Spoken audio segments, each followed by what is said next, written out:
Off-camera Dave.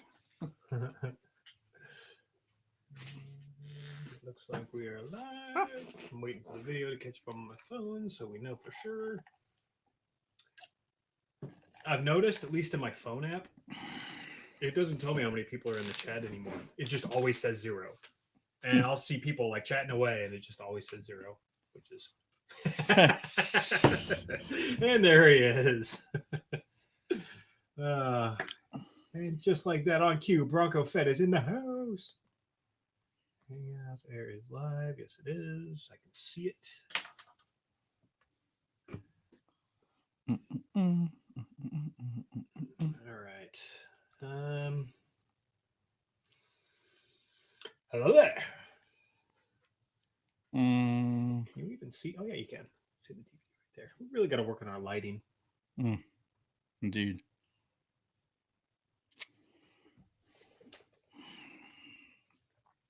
If only we knew somebody who was like going to college for that kind of stuff. Well, she could help us with our lighting, but then we'd have to, then we need a funding line for it. True. Yeah, I'm sure it's not like, oh yeah, just get this lamp and put it right there. It's got to be special stuff. Fuck, are we good? I'm ready. All Let's right. do it. Decided to go to sleep. Where are episodes 109 and 110 on iTunes? Yeah, so about that. I totally have been behind. Well, this is 111. So, oh wait, no, 109, 110. Yeah, that's something else I'm going to do later today. As part of getting caught back up. Yep. Life happens, guys. He's needed to get some rest. Yes. As you will see from my toast. Look here. Look here. All right, I think we're set. Yep. Let's do it. All right, let's do it. Do it. Do it. I guess silence. Silence, yeah. Get my watch. God damn it. Right, fucking whore. Figure out which one's the stopwatch looking one. That one. Do I have one on my iPad? Well, yes, I do. Look here. All right. 30 seconds of silence starting now.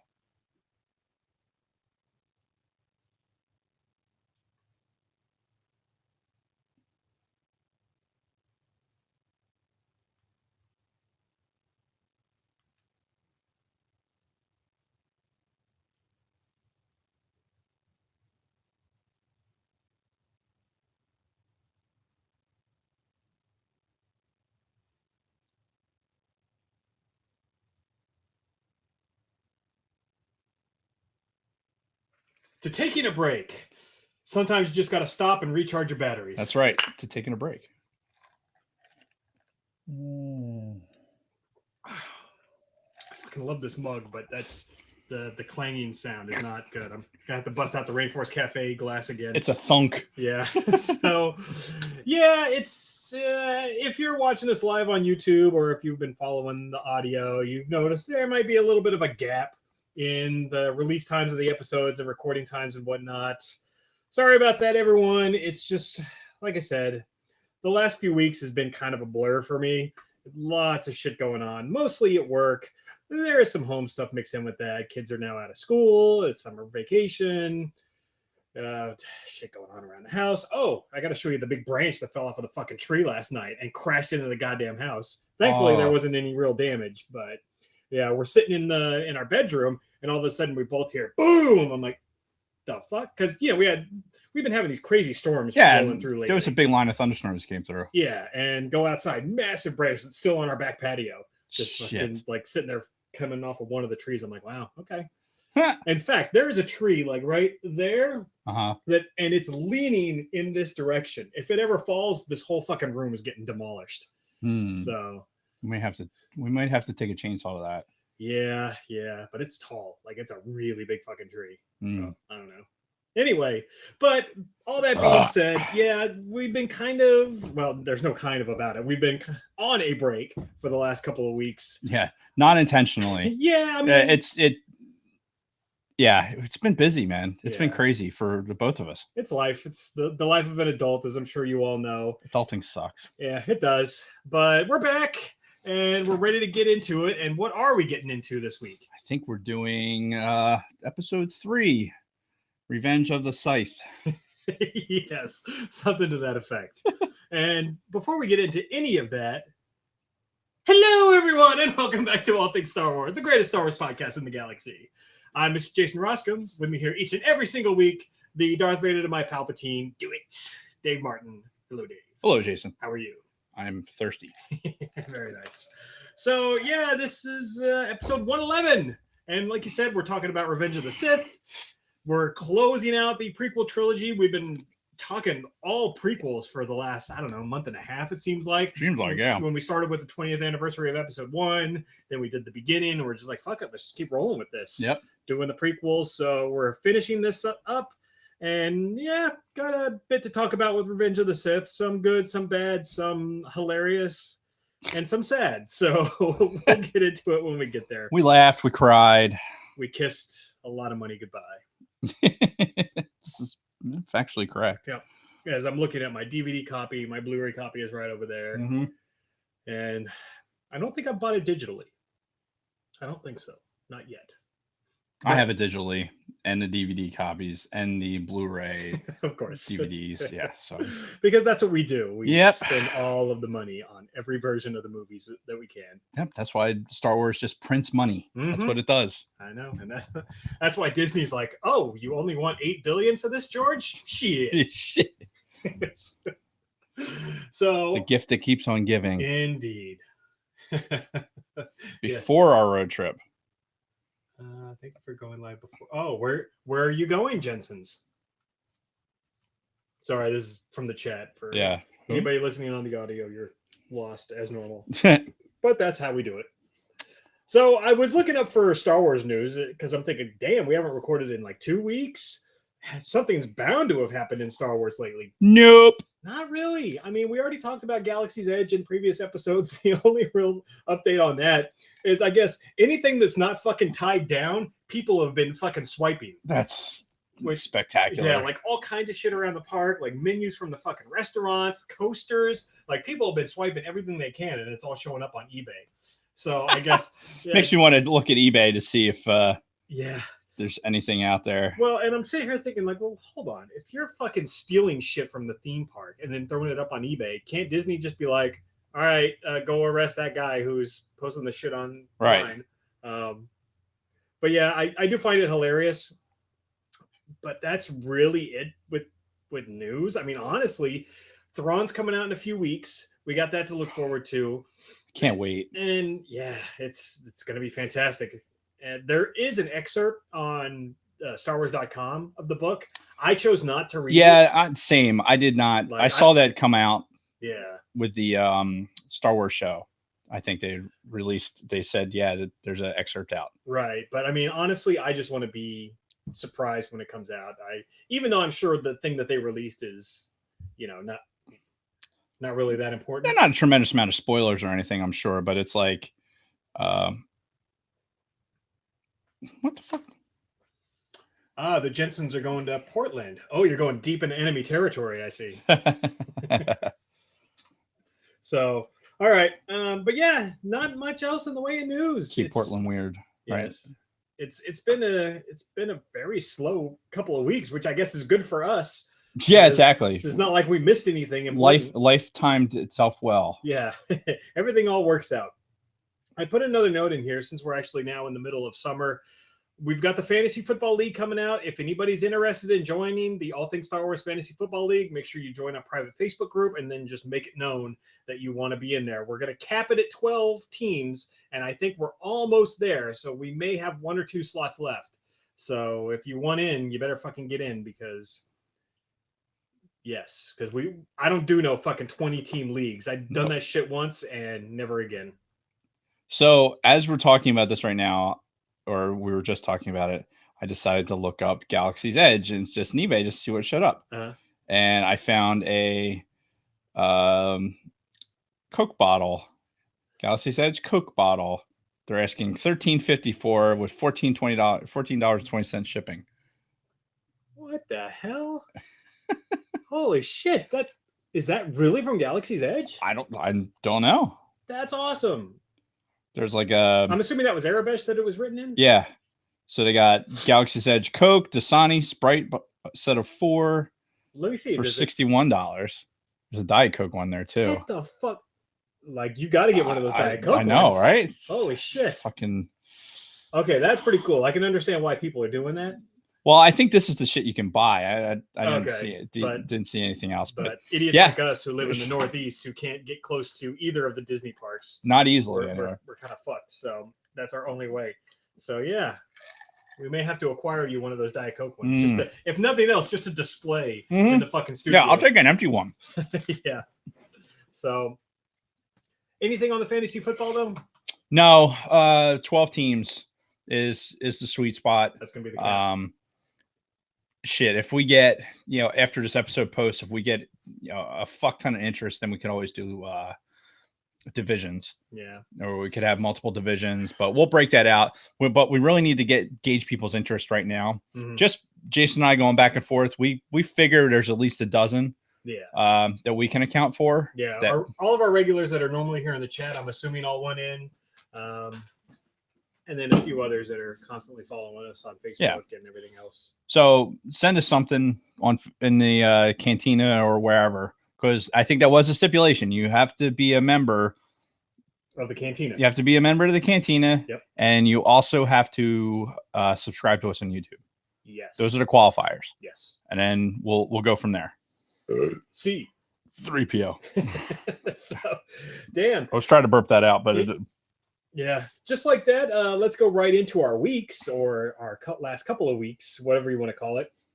For me personally, like I mentioned at the top of the show, a lot of work shit going on. Nothing terribly cosmic or super secret. It's just been busy. A lot of busy work. Trying to do more with a lot less people is a pain in the ass. A lot of late days lately, like staying long after fucking normal release time, which is. I mean, I guess that kind of goes with the territory and the rank and everything, but yeah, it still sucks. Yeah, what can you do? 2 more years. Not that I'm counting down or anything. No. So I'm also studying for 2 new certifications, because that's what it's all about, man. When you go into the real world and you want to do cybersecurity, they want you to have all these fucking certifications. So I'm studying for a couple of those. That's been taking up a lot of my time. And I was supposed to start school like 2 days from now. And the fucking college is... Which college? Thomas Edison. Oh, really? Yeah. Basically, they have a very, very, very strict procedure for people like us who are in the National Guard and who go to the college and then get our tuition waived. Very strict procedures. And if you don't follow each procedure to the fucking letter, no, you're done. Fuck that. Don't use it. Use the TA instead. That's what I'm trying to use. Not the guard bullshit. I mean the active duty TA. Oh, you should. It's way easier, dude. Is it? Yeah. Oh, well. Go to the fucking Thomas Edison office on base. This is not the Thomas Edison episode. I will just say that the person there, all they do now is just go to the website. That's their answer to every single question. Really? Go to our website. It's all on the website. Awesome. Yeah. That's useful. Yeah. No, it's not. So, but hopefully I'll be in for the August semester. But the July semester, which I was supposed to start, like I said, 2 days from now, is out. So I already bought my textbook too, which I'm fucking pissed about. Bought it brand new. And so we'll see. Maybe 4 weeks from now I'll be starting. So, well, a few extra weeks of not having to worry about that shit. True. If you catch up and cut down branches and do shit in the yard when you get home from work, as opposed to. I got a lot of shit I need to burn, like so many like branches and fucking all kinds of brush and stuff. I need to just like dig a fire pit in my backyard and just burn it all.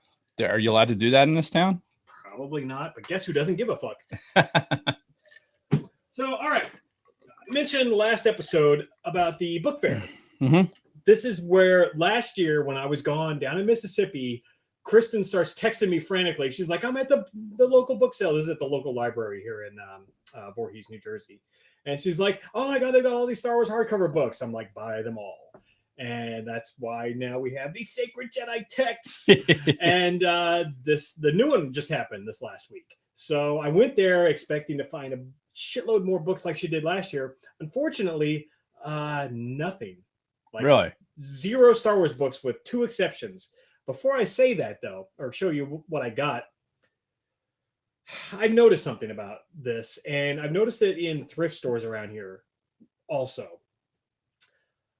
Fucking guys, they get these scanners on their phone where they can scan the ISBN, or is that what it is? Whatever the fucking barcode is, on something. And basically what they do is they go to thrift stores, or they go to things like this book sale, and they scan stuff to see like what it's actually valued at, like what you can sell it to either Amazon at, or like what the average eBay price is. Right. 90% of the fucking people at that book sale all had those fucking phone apps, and all they're doing is just sitting there scanning every single fucking book, like looking for one that they can flip. Huh. And I'm just like, yeah, why? Why are you doing this? Yeah, it seems like is it that lucrative to resell books? Well, I will say that the prices for the books, it was $1 for soft cover and $2 for hardcover books. Okay. So, I mean, maybe if you can turn a book around for $10 or something, and do that times 50, but I don't know. Still, that's not worth the time for me. That's a lot of bulk too. It is. You got a lot of books just laying around. That's just takes up a lot of fucking space. Yeah, and when I was going to a lot of thrift stores here locally, same thing. There's this one particular fucking guy here in Jersey where he's got this like fucking wrist strap that he's got his phone connected to. He's got the little scanner on the other hand, and he's just like boop boop boop boop scanning stuff. And whenever like some magic number pops up, he throws it in his cart. And I'm like, is it really that worth it? Like, plus, I mean, you're taking it away from somebody who could actually benefit from it. Yeah. As opposed to just flipping it and selling it to somebody else. I'm sure that is not the intention of this fucking book sale. No, it's absolutely like, not. So these resellers can. It's probably illegal, to be honest. If it was, I mean, you'd think they would say something because, like I said, most of the people there were all just fucking scanning the books. I remember when I used to work at CVS, they had, you can go into CVS and you buy books, like mostly paperbacks. Right. But the paperback, romance novels and shit like that, right? Mm-hmm. But every once in a while, they'd have like normal books, like bestsellers and whatever. I haven't even looked in CVS to see if they have anything like that in a while. I can't remember the last time I was in a CVS. So, but I don't know if you've ever seen them, but they'll have the book and the cover will be ripped off, like the front cover will be ripped off. No, I've never noticed that. So again, back in the day, we're talking about 1994, 95 right. time frame. They take the book, and when the vendor would come in and they were going to rotate that book out, they'd rip the cover off, and basically that was them destroying the book. Mm-hmm. But you could like, if you wanted it, like he would give it to you. It's like, yeah, or it's a write-off at that point from the company. Right. But the vendor, they could not be resold because they've already been in circulation or something like that. It was a way that they wrote it off, but it was like that with magazines and a lot of other shit too. Mm. And I would imagine that when a library procures a book like that, they probably get it at some sort of discount. Sure. And the reselling of it is not going to, it'll benefit the person who's selling it, but not going to benefit the author. Right. So you can't imagine it be illegal. Yeah. But yeah, who anyway, knows? But fuckers, those guys are douches. It's just another way to take advantage of fucking people. You go out there and like, those library book sales are meant to get books into the hands of people that can't otherwise go out to Barnes and Noble and fucking buy a book. Right. So yeah, instead of sitting there in a fucking bookstore or a thrift store, constantly scanning stuff and then going home, packing it up, putting it on eBay, shipping it off, just go fucking get a job. You lazy piece of shit. Well, and that's the thing too. Like, people suck so bad. Most people are just not worth anything. Look, it's we're in Philly today, right? And Kathy's remarking on all the homeless people in there and how she feels. It just makes her feel bad. I don't have any empathy at all for homeless people. I don't know why. I don't know if it was something some trauma that happened. Maybe it was the shelter.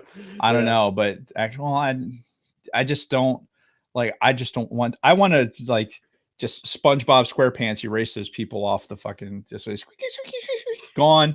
Gone. That's your fucking purple guy's finger snap. Needs to happen. Thanos. Yeah, there you go. Like that. Like that half is the ones that get erased. Just the homeless. Just the homeless population. Like, look at Los Angeles. You know, look at that. California is terrible. Like when I went home on vacation and for my grandparents' funerals and everything this last year, it was bad everywhere. Everywhere I went in California, be it my hometown of Bakersfield, fucking LA, anywhere, homeless fucking everywhere. And it was not like that, 5 years ago when I was home last time. It's bad. It is bad. And at some point, not to we can't delve into politics in this podcast, but I will say that I think that people need to stop and just take a second, and really, really think about like what the priorities are here, right? Like, and who we're supposed to be taking care of. Just take a moment, and if you really feel that strongly about something, go out and vote. Sure. And if you go out and vote, and then your voice, you're making your voice heard. Yeah, and that's ultimately what it's about. I mean, and I think we're still, as Americans, what is it, about 50% of people don't vote at all? People that are eligible to vote don't vote. Yeah, whatsoever. It's pretty sad. It's a sad state of affairs, but and I think we're by far the lowest. But that just goes to show the fucking general attitude of our country. Most people in this country are fucking lazy and they just don't give a shit. Hey, if they can go and buy a flat screen TV and fucking go in between states without having to fucking have a passport, then I guess they're fine with things. Yeah. But we digress. Yes, I don't want to go down. I don't want to go down that road because I could rant for fucking a long, long time. Getting back to the book sale. So, yes, in addition to books, they actually had DVDs and Blu-rays on sale as well at this thing. DVDs and Blu-rays being $2 a piece. So, as luck would have it, or not so much because they had a lot of copies of these, I got the original trilogy on Blu-ray. Get the fuck out. Yeah. Nice. For $2? $2 each, so $6 total. And it's the actual fucking Blu-rays in here. Like, I'm thinking, okay, there's gonna be some like bootleg shit in there, but no, it's the actual Blu-rays. It's just the basic movies, and I guarantee they're the special editions because that's all that fucking Lucasfilm releases. But I'm pretty sure I don't have the original trilogy on Blu-ray because I was specifically holding out because I'm like, no, fuck that. It's gonna be the special editions, and I don't give a fuck. Well, but for $2 each, I'm like, Jason can be bought. Yes. Yes. I do have a price, and that price is $2 a movie. So yeah, that's awesome. Yeah. And so I picked those up, and then I did find 2 books in this whole fucking book sale. I tell you what, if you're a fan of fucking Twilight books or Harry Potter fucking books or Star Trek books or fucking all kinds of other sci-fi romance, you'd have been in heaven. Unfortunately, as a Star Wars fan, there wasn't shit there. So I don't know if the fucking scanners got there before me. But the only thing I found were 2 things, and they were both these visual dictionaries. So this is the episode 1 visual dictionary. Nice. Which, if you're familiar with these, honestly, I fucking love these, where they take official pictures from the movies and give some background information on all kinds of shit. Yeah. So, hold that. So that's the episode 1, and it's still got the fucking dust cover and everything on it. That was $2. And then also the Star Wars Visual Dictionary, just the generic Star Wars one. So this is, I would imagine, just like the original trilogy. Yeah, because there's Luke all in black with the fucking glove on. But yeah, this is good stuff. And honestly, over time, I'd love to get my hands on pretty much all of these visual dictionaries because they're really good. They're informative. I don't know how much of the shit we wouldn't know, but fuck, I mean, they're not bad. So there's a page with Shmi Skywalker, and it's got, it breaks down the food that's on the table, like a city gourd, and a Tirzet seed, like shit like that. These are always neat. Yeah, they're nice little reference books. Naked 3PO. Yeah. Yeah, that's awesome. And then there's the just Star Wars one. They will make an excellent addition to the Sacred Jedi Text. The Sacred Text.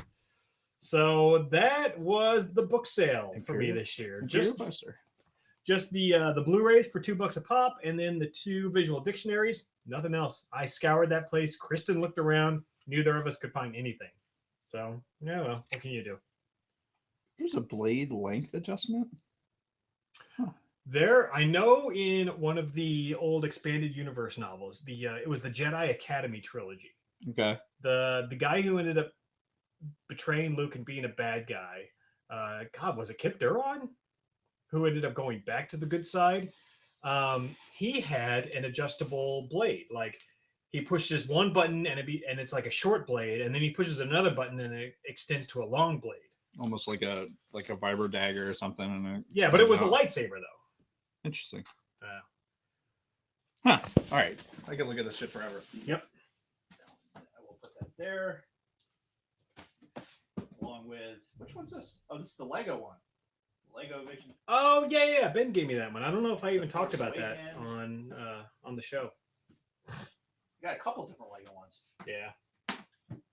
Yeah, the boys have been giving me those. Ah, God, so much material. I know. So awesome. Yep. Stormtroopers Beyond the Armor. Oh, I need to read that too. That was the gift. The gift from one of our loyal listeners. You can put this up. Right? Yeah. Yep. The Imperial Handbook. Also a gift. All right. Anyway, so that's really been my last few weeks. It's been a lot of work. Not much else. So that's... Ow. Jesus. That's me. Ow. Are you okay over there? God. Jason, I don't even want to get into it. More stories of Dave falling apart? Man, my hand seized so bad yesterday that I was ready to basically cut the tendon here. I don't know if you can see. See how swollen that is? What the fuck did you do? I don't know. I had this amazing spasm where basically my arm, all I could do was this. Holy and it hurt so fucking bad. So my YouTube froze. Yeah. Oh, it's back. Is it my turn? Yes, it is. All right. So I over the past couple of weeks, I couldn't even tell you. That's the same thing. It's been so busy at work because people moving around and all these things happening that has zero effect on me whatsoever. Right. It doesn't change my job. The problem is that I'm not so far removed from being, active that it doesn't affect me. You know what I mean? You kind of get wrapped up in the ops tempo and you kind of you take on some of the stressors and I just I don't know. It's just and just knowing you the way I know you, yeah. You more than most people probably take that on yourself. Oh yeah, that's totally. Where a lot of people could probably just let it go and be like, oh man, these guys sound like they're fucked. Yeah. Yeah. Good luck to them. Where you would be more like, no, let me help. Let me try to fix this. Let me get involved. That's you. And yeah, valid point. Yeah. So yeah, I've been wrapped up in it, and I found myself on Thursday getting to a point where it's I'm saturated. There's no reason for me to be this stressed out for shit that it has nothing to do with me. Mm. So Thursday into Friday, thankfully at the squadron was a half day for the barbecue. So I was I'm starting my vacation. Meow. So I'm off all next week. Are you? We're going up to Lake Erie. Okay, because you had mentioned in a text to me before my vacation starts, I'm doing this. I'm what are you doing for your vacation? Yeah, that's what I ask you about that. Yeah, that's what we're doing. We're driving up to Lake Erie tomorrow, hopefully first thing in the morning, so that we can get a move on. It's about 7.5 hour drive. Yeah. We're going to Erie, Pennsylvania. Nice. And then we have a whole slew of activities planned that I can debrief on once we tape next. Yeah. But really looking forward to just being on vacation. I haven't really taken more than a day off for anything since I went back to work in October. Yeah. So it's been kind of nonstop. And well, because that coincided with you also taking over at the lodge and everything else. So yeah, everything always been being the master and everything. It'll be nice to go on vacation, just Just not deal with any of the bullshit. Yeah. So super looking forward to that. Up until that point, though, I could like I was saying earlier, I was in Philly today. Forgot where the fuck I parked. Like that is not like me at all. Right. So I don't know if it's just from whatever old age. Yeah, we'll blame it on old age. So yeah, I really haven't had to do a lot, especially not Star Wars related. Yeah, I have played some Battlefront on and off. Been playing more Modern Warfare just because like Modern Warfare is going to come out in October. So there's a new Modern Warfare that's coming out, and I just enjoy it. It's that 15 minutes of just like, you know, snack. Like it's like you get 15 minutes of gameplay. You can sit there and play for less than an hour, get a bunch of games in, and be like, okay, I can walk away from this. Yeah. As opposed to when the new the Fallen Order comes out, yeah, and that's going to be like, I'm going to sit here for the next 72 hours until I beat it. I can see that. Yeah, because that's kind of what I did with Battlefront 2 with the single player campaign. Yeah, and that's the beauty of the single player campaign is like you can just invest completely in that. You're not necessarily worried about getting online first, so you don't get behind all these fucking kids that get the fucking advanced copies and already a level 30 before you even fucking start. So yeah. So I've been playing some Modern Warfare, waiting for new Star Wars books to come out. So I've been still listening to stuff, and anyway, just wrapped up on all that. So yeah, I watched you walk in with a big box. I'm like, ooh. So funny story.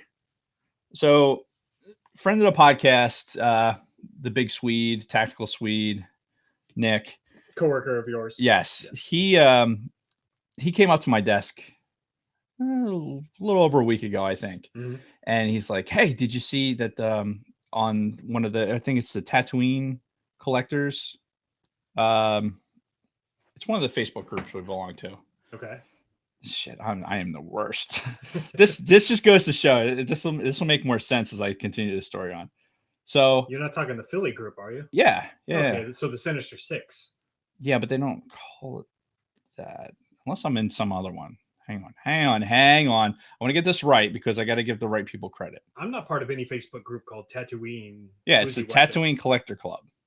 Never heard of it. Okay, cool. So Tatooine Collector Club.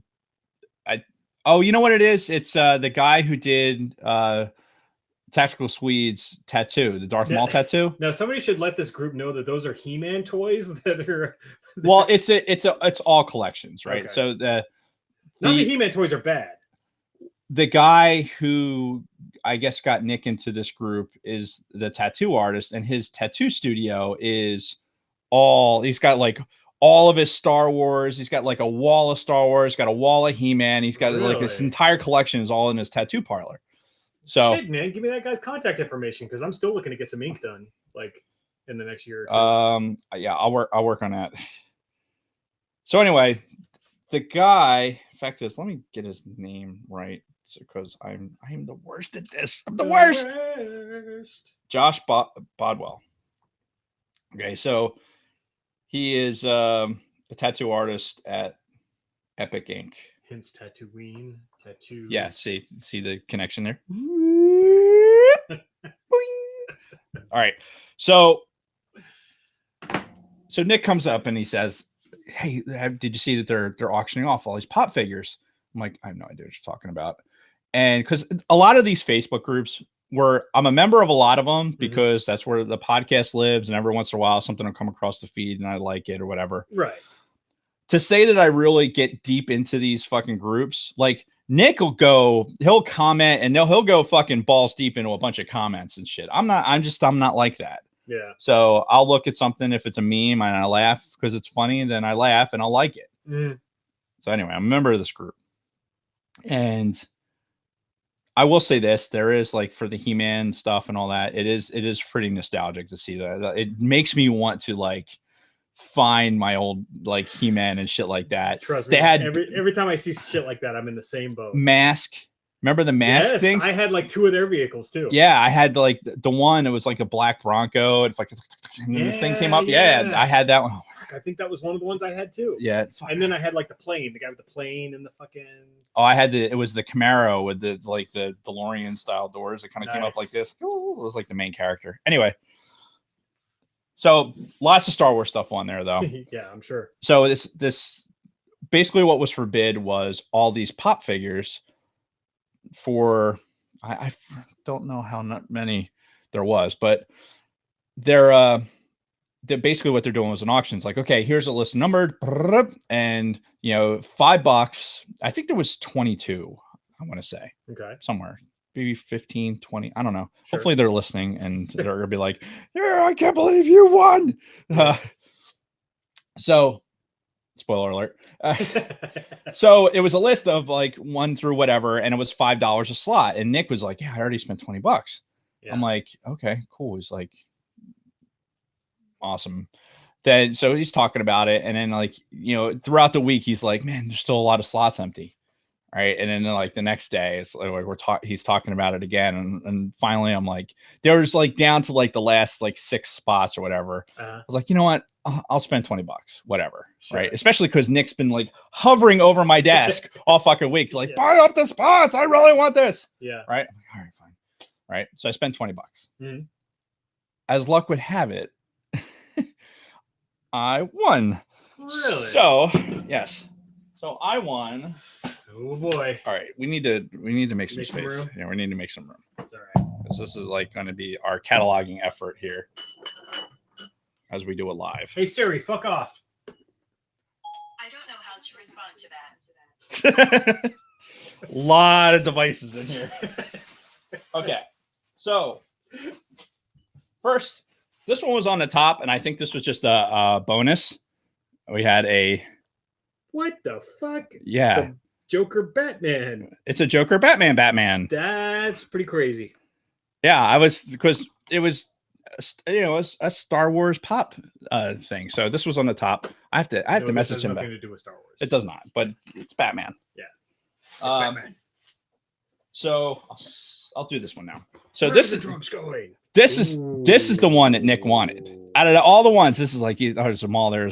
Like he's obsessed with Darth Maul. Hold it still for a second. You can keep talking. I just want to look. So he ended up spending like $30. And this is the Maul from Rebels. He's shirtless, so you can see all of his fucking tattooing. He's got the single bladed lightsaber. Fucking awesome. It even says Rebels right there. So yep. Rebels. Fucking awesome. And it's a Smuggler's Bounty exclusive. Mm-hmm. So very, very cool. That's the one that Nick wanted. And you have it. And I have it now. And I'm gonna give it to him. So here we have Han Solo on Hoth. Nice. Echo 3 to Echo 7. Hello, buddy. Can you read me? I believe you meant Carlos Spicy Wiener. We have Jyn Erso. Nice. She's got a blaster. Very cool. Next is old Princess Leia. And he means old as in aged, not very well, but cool. From probably The Last Jedi? Yeah, Last Jedi. We have a C-3PO with a red arm. You may not recognize him. I didn't recognize him at first, until you said that. Then we have naked C-3PO. Oh, shit. From episode 1. Yep. Which we've been talking about a lot lately. Then we have Han Solo in the snow gear. Nice. Sorry, who are you looking for? So it's a different one. It's snow gear Han Solo. This is from Force Awakens. Oh, yeah, because he's got the gray hair. Right. That's not how the Force works. It's fucking great. We have a Chewbacca, which Kate wants really, really badly. So we'll see if I give that Tell her no. So this is a really cool one. Captain Rex. Oh shit, old Rex too, with the beard and the gray and another Rebels one. Yeah. How high are you going to stack that shit? I don't know. Can they see him on the video? Yeah, they can still see him. So fuck it, we're gonna keep going. We got R2B1. Who? Oh. R2B1, no reference. It was a GameStop exclusive, but I don't recognize him, so whatever. Cool. Yeah. Then we have Han Solo, Force Awakens style. Yeah. Ben! Then we have Darth Vader. Just standard Vader. It looks more like Dark Helmet, but hey, it's a pop figure. So All maybe rise in the presence of Dark Helmet. I made a Dark Helmet reference at work on Thursday. I can't remember what it was. Did they get it? One person did. Yeah. Jesus Christ. What's happening in this world? Yeah. We got a Chirrut Imwe. I'm one with the Force, and the Force is with me. Which, have you listened to Masters and Commander yet? He has not. Sorry, what? Fun fact. So as Nick was like going through all this, and I was legitimately looking at this entire collection on there and going like, there's nothing in this collection that I absolutely have to have. Right, with the exception of Han and Chewie, we're not talking like A-list characters here. Even like legitimately, like me glancing at this list, like, okay, there's a lot of pop figures here. Sure. And I don't know where the fuck I'm going to put all of them. Obviously they're going to be in the studio except for a couple of them. Right. And it's just one of those things where like it takes up space, like we were talking about it. And I'm like, just some of them are kind of cool, and meanwhile Nick's like, I will need the Maul one. Yeah. So some people really go crazy for these pop figures. I love them. I love them, but I love the ones that I love, like the TIE Pilot one. I have one of those. I have the Amazon exclusive Stormtrooper one. Remember the one that you got? I had to have that one as well. All right. We've got a BB-8 one back here. Yep. Obviously the Kevin Smith one, but that's the Kevin Smith one. That's very special to the weekend that we had for the episode 100. Can you put him on the top right there? I can try. No, do or do not, Dave. There is no try. Shouldn't have asked fucking shaky hands over there. Yeah, right. Do this. Here is another Han Solo. This might as well have been the Han Solo collection. Yeah, this is young Han Solo. It is. Not solo Han Solo, but like he's Han Solo. He's Han Solo. This is more episode 4 Han Solo. Are you really? Jesus Christ. Why not? Oh my god. Just calm down. We have R2D2. Women love it when you say that to them, by the way. Oh yeah. Look, just calm down. All right, why don't you relax? R2D2, I like it. So R2D2. And last but not least, we have a 9 Num. All right. Very nice. All right, can you put him in that last one? Oh my fucking god. And it's actually perfect the way it lines up. And you spent $20 on all this? $20. That's fucking great. $20. So 1, 2, 3, 4, 5, 6, 7, 8, 9, 10, 11, 12, 13, 14, 15, 16, 17, 18 fucking pop figures. 18 pop figures. Most of them are all Star Wars.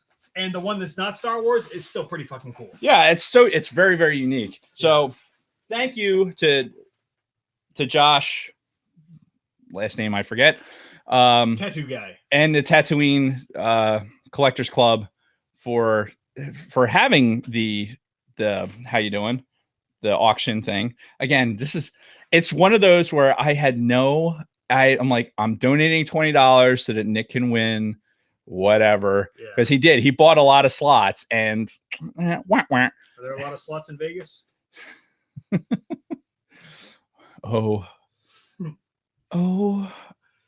Anyway, never mind. Derailed. Completely. I'm just gonna say this. I don't think we should give up that Darth Maul. I think that Darth Maul is probably the best one in this whole thing, and we should just keep it. No, I already promised them.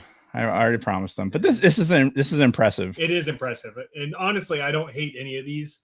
No, maybe the old Leia, but whatever. I mean, it doesn't kill it. Yeah, I thought I had. Oh yeah, we have the Leia on the speeder over here. Yeah, that's actually out of the box, which is pretty cool. Do you think we could survive the whole episode with this fucking tower of pop figures? Like, do you think they would fall over throughout the course of the episode? Well, I mean, what's the worst thing that happens? Is it going to ruin the box? I mean, I'm more it like falling over backwards and like crushing the Infinity figures or knocking the fucking saber off the table. Crushing is a relative word. I mean, the figures themselves are durable, but their lightsabers could break. This is true. Yeah, so maybe not. But this is a very this is an amazing wall of pop figures. And if you're not watching on the YouTube, then you're missing out because this is where it's at. Maybe we should take a picture of it. What's all this wee shit? Hang on. Yeah, do like selfie style. Live on the pod. Ready? There we go. I'll post it on Instagram. Excellent. So Actually, came out good. The Star Killer in the background. That is good. Yeah. Very nice. See, you got a knack for the photos, which I need to figure out how the hell you do that because I credit that to my parents who are like photographers and like I grew up with a dark room. Did you? Really? Yeah, Oh, my shit. dad had a dark room in the basement. Your dad sounds like an interesting character. Oh yeah, he's got a lot of well, honestly, I think the only reason I'm as well-rounded as I am is because of that. Yeah. But anyway, Well, so I'd say that's a nice a run you had there for $20.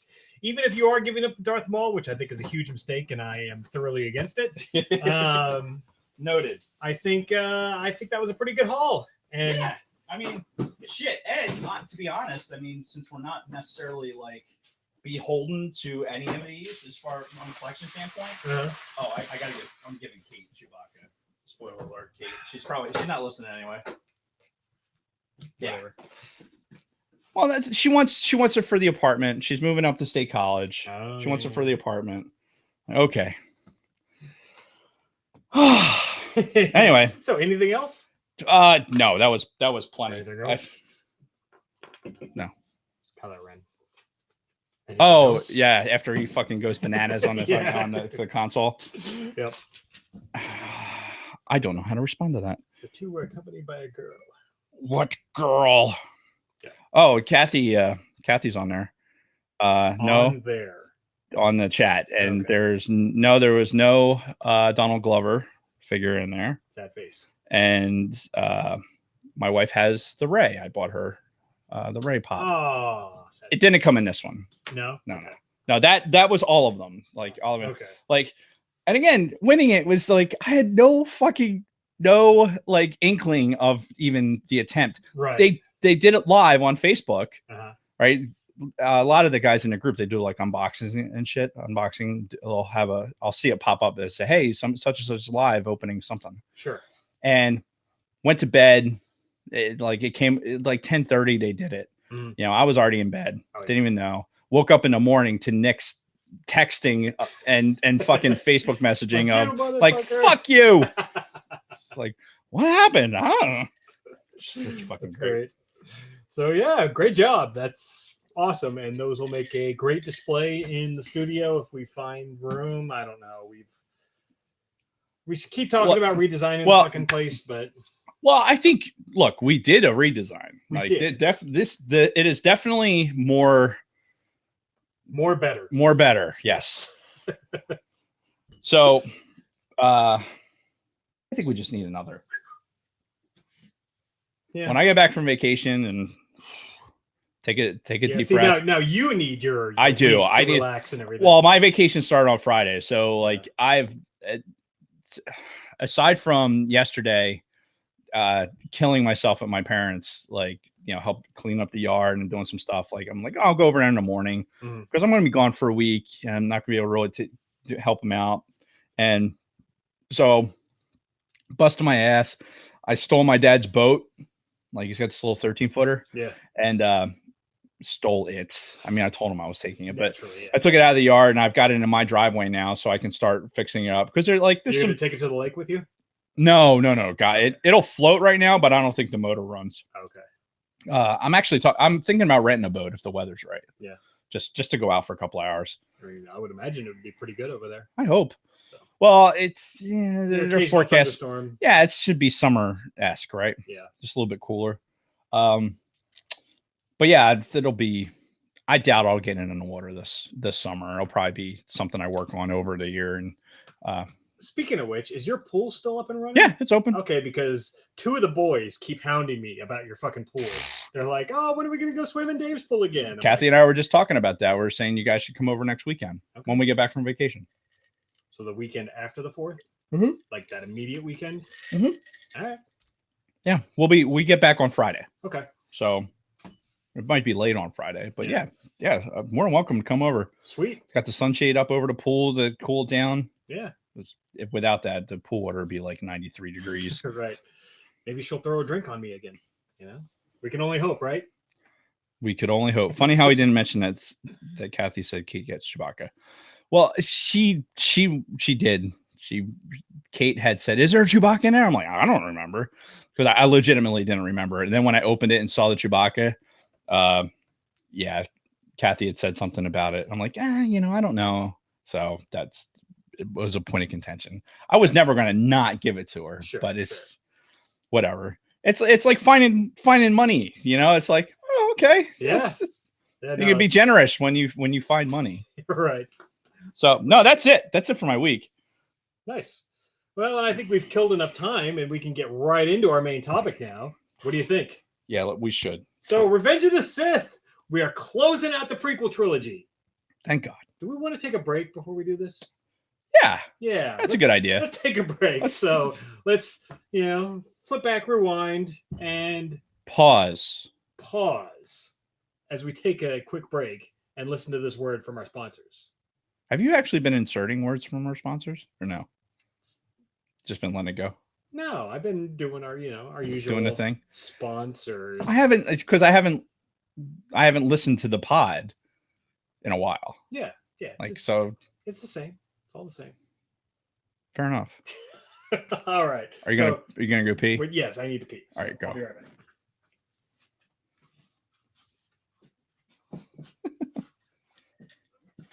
And he's off.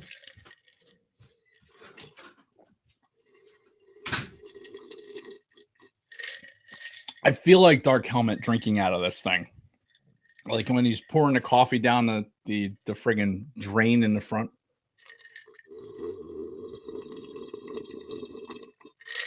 Very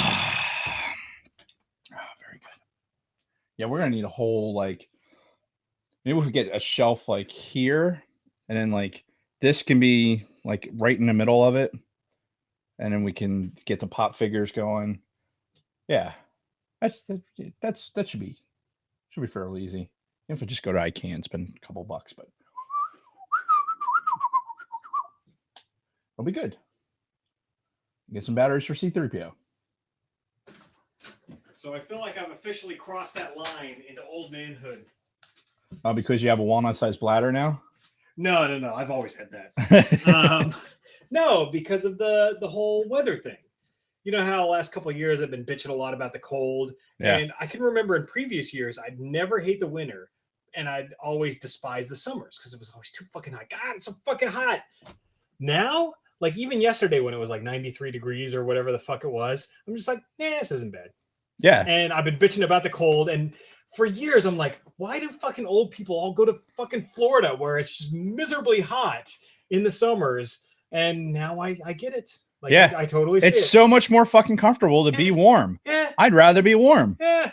Fuck cold. Which I used to be the exact opposite back in the day. I used to love being cold and hate being hot. But now it's like, no, I'll take this all year long. I was outside almost all day yesterday because even when I got back from fucking around in my parents' yard, I sat in the Florida room. I jumped in the pool and then sat in the Florida room, like, because I installed a ceiling fan in the Florida room. Oh, nice. So now there's a little bit of air movement in there. So I just chilled in there. Yeah. So I was afraid if I went into the house and like I would just lay down on the floor and that would have been it. Yeah. You know, I'm done for today. Which I needed to be done for the day anyway. But sure. All right, my turn. Yep.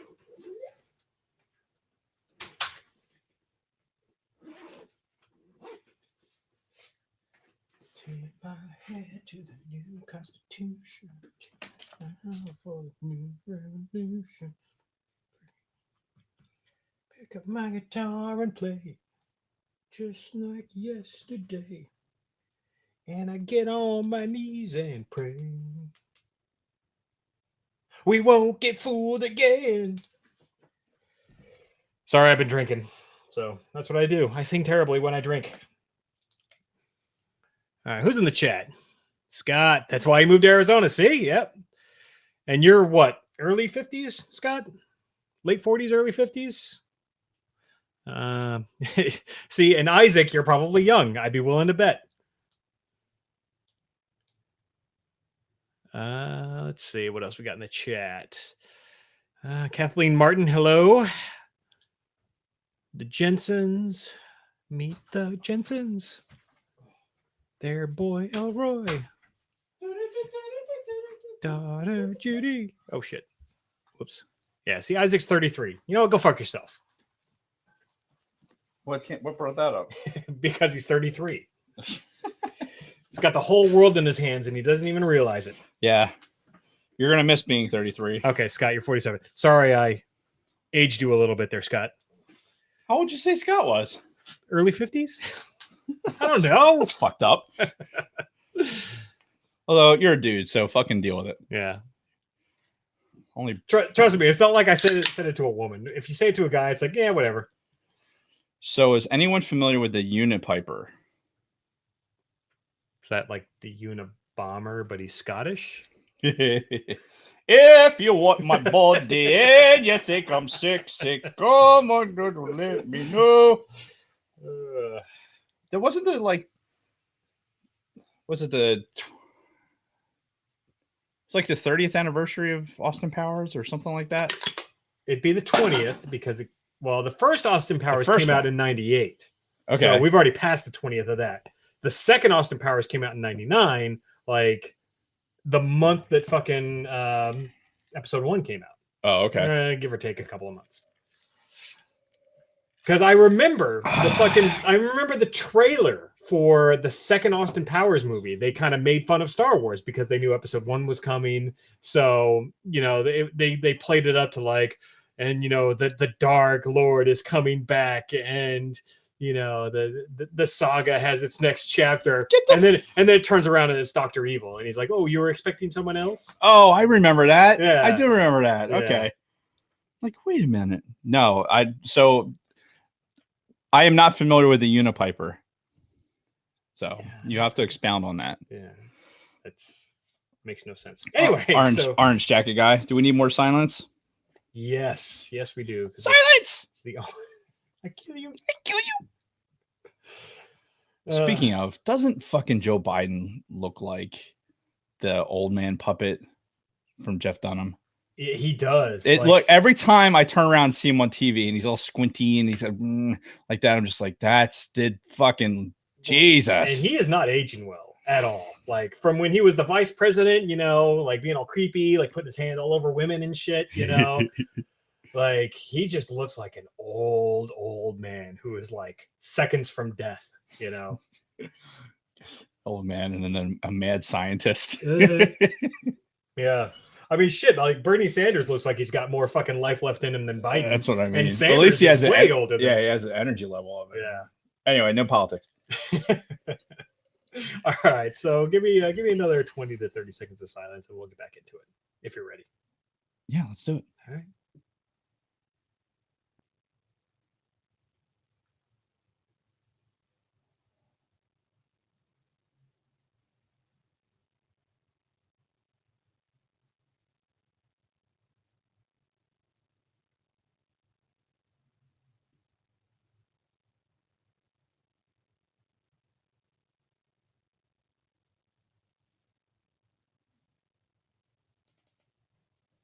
And we're back. So Jesus, that was a long 20 seconds. It's 25 seconds. Anyway, Revenge of the Sith.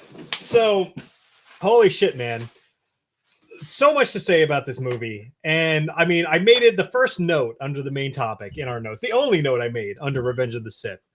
All the memes. Oh, fucking all of them. I didn't realize until my son Robert had pointed this out that there are so many fucking memes that were generated from this one fucking movie. It's insane. Like if you follow, you know, a reasonable amount of Star Wars groups on Facebook, you'll see these fucking memes popping up everywhere. And it's all based around Revenge of the Sith. Like every fucking scene has been turned into a meme practically. Damn near. In this fucking movie. Near. And there's like, it crosses over too. So, cause you'll have like a, obi-wan like image intermixed with, you know, some other bullshit, you know, like, you know, confused staring or some shit like that. Sure, yeah. It's fucking insane. Yeah, and I think legitimately Revenge of the Sith has probably had more memes generated from it than any other single movie, period. Not just Star Wars movies, but any other fucking movie just in general, at least from everything that I follow on Facebook and Reddit and all that shit. Like so many memes, and just the fucking hello there, Hello. alone has generated so much shit. It's fucking hilarious. The internet is good because of just because of memes. Right. And everything else that comes from it is horrific. Right. But the memes are spectacular. Yeah. It makes, hashtag make it fun to poop again. Right. Yeah, and it's some of this stuff, like, you don't even know how it started or where it came from, but it like took on a life of its own. Like, for instance, what about the droid attack on the Wookiees? What seems to be a throwaway line in this movie, right, took on a fucking life of its own. And there's like so many memes generated from that one fucking line. And it's like, how did this happen? And I don't know what it is about this fucking movie, but as I'm watching it this time around, all I can think of is every fucking meme that pops up. When it is like fucking Penis Head doing his what of the droid attack on the Wookiees, I think of either that meme or the fucking meme that shows him in the strip club. It shows him, the hologram of him at the Jedi Council. Then it shows the real him like sitting back in the fucking strip club. Oh man, that's a classic one. Yeah, and most of these I've all posted on the fucking private Facebook group. But I mean, every time it comes around, you gotta like let it go. Yeah. And then the hello there, like, how did this happen with the whole hello there, General Kenobi, and everything that happened from then on? Like, you saw the one day when I posted like the different like languages or fucking like nationalisms from that, where it's like, it's like the fucking Irish guy, oi prick, and it's like General Kenobi. He's got like a bunch of fucking like like shamrocks in his hand, and oh my god, and there's just like 12 of those things. It's holy fucking shit. And you wonder how the fuck this happened.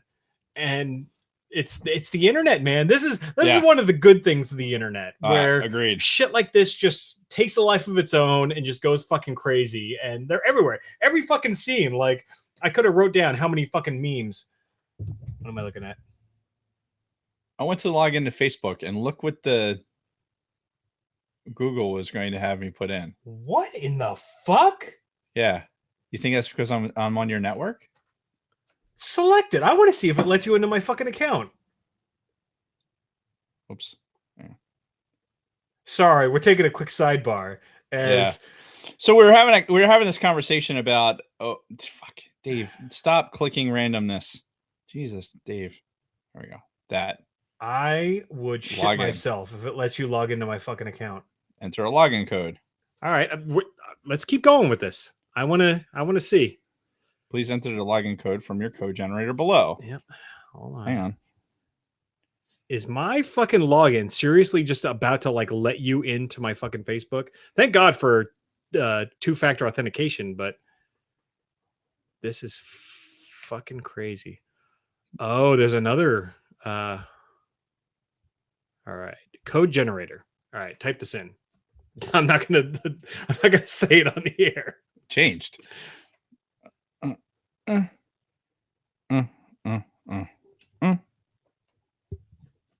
Don't save. Holy fucking shit! Are you kidding me? Nope. All right. So, and this sidebar. What the fuck? We were having a conversation before we went on, came on, about how our phones listen to us and how, case in point, Kristen was looking up something or talking about instant breakfasts, right? Yeah, like a carnation instant breakfast, right? Kind of thing. And didn't Google search it, didn't put it into any browser, didn't Siri it, nothing. All she did was talk about it with different people with her phone in the room. Yep. And next thing she knows, she's got ad content about Carnation Instant Breakfast. Yep. Jason and I have been saying this shit for years because we know it's been our business to know that this is really a thing, that your phones listen to you, and this is how Facebook and everything markets itself. Insofar as, because I've had this happen to me at home. So if I've saved, like in Google, a password or something like that, for a particular website. Now I'm using the web browser, not not the app. Right. Right. So in the web browser, when I went to log in, I'm attached to Jason's network here at his house. Yeah. The password and the login email and password, it prompted like that, like it was saved For my Facebook for account. his. He's never logged into my iPad before.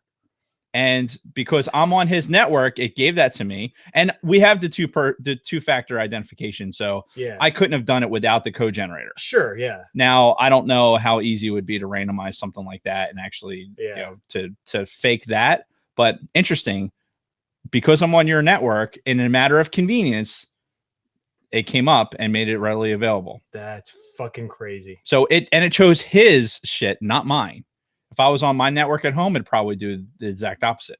But I don't save passwords like that. Yeah. For that very Holy reason. Shit. So- Yeah, I'm gonna have to rethink some things after this. Yeah. Thing. So yeah, but I pulled up my code generator. I'm like, fuck it. Let him type it in and see if he actually will get into my account with that. And sure as shit, Yep. he's like in my Facebook account right now. Yep. Wait, hold on. Now I got to think. Hold on. Do I have anything I don't want Dave to see? I think I'm good. Yeah, I'm not. I want to log into my Facebook because what drove me to this is check the Sidebar Cantina that on Unipiper, and I'm curious. Yeah. Now I got to figure out how to log out of Facebook with Jason's account. Yeah, log out of my fucking account.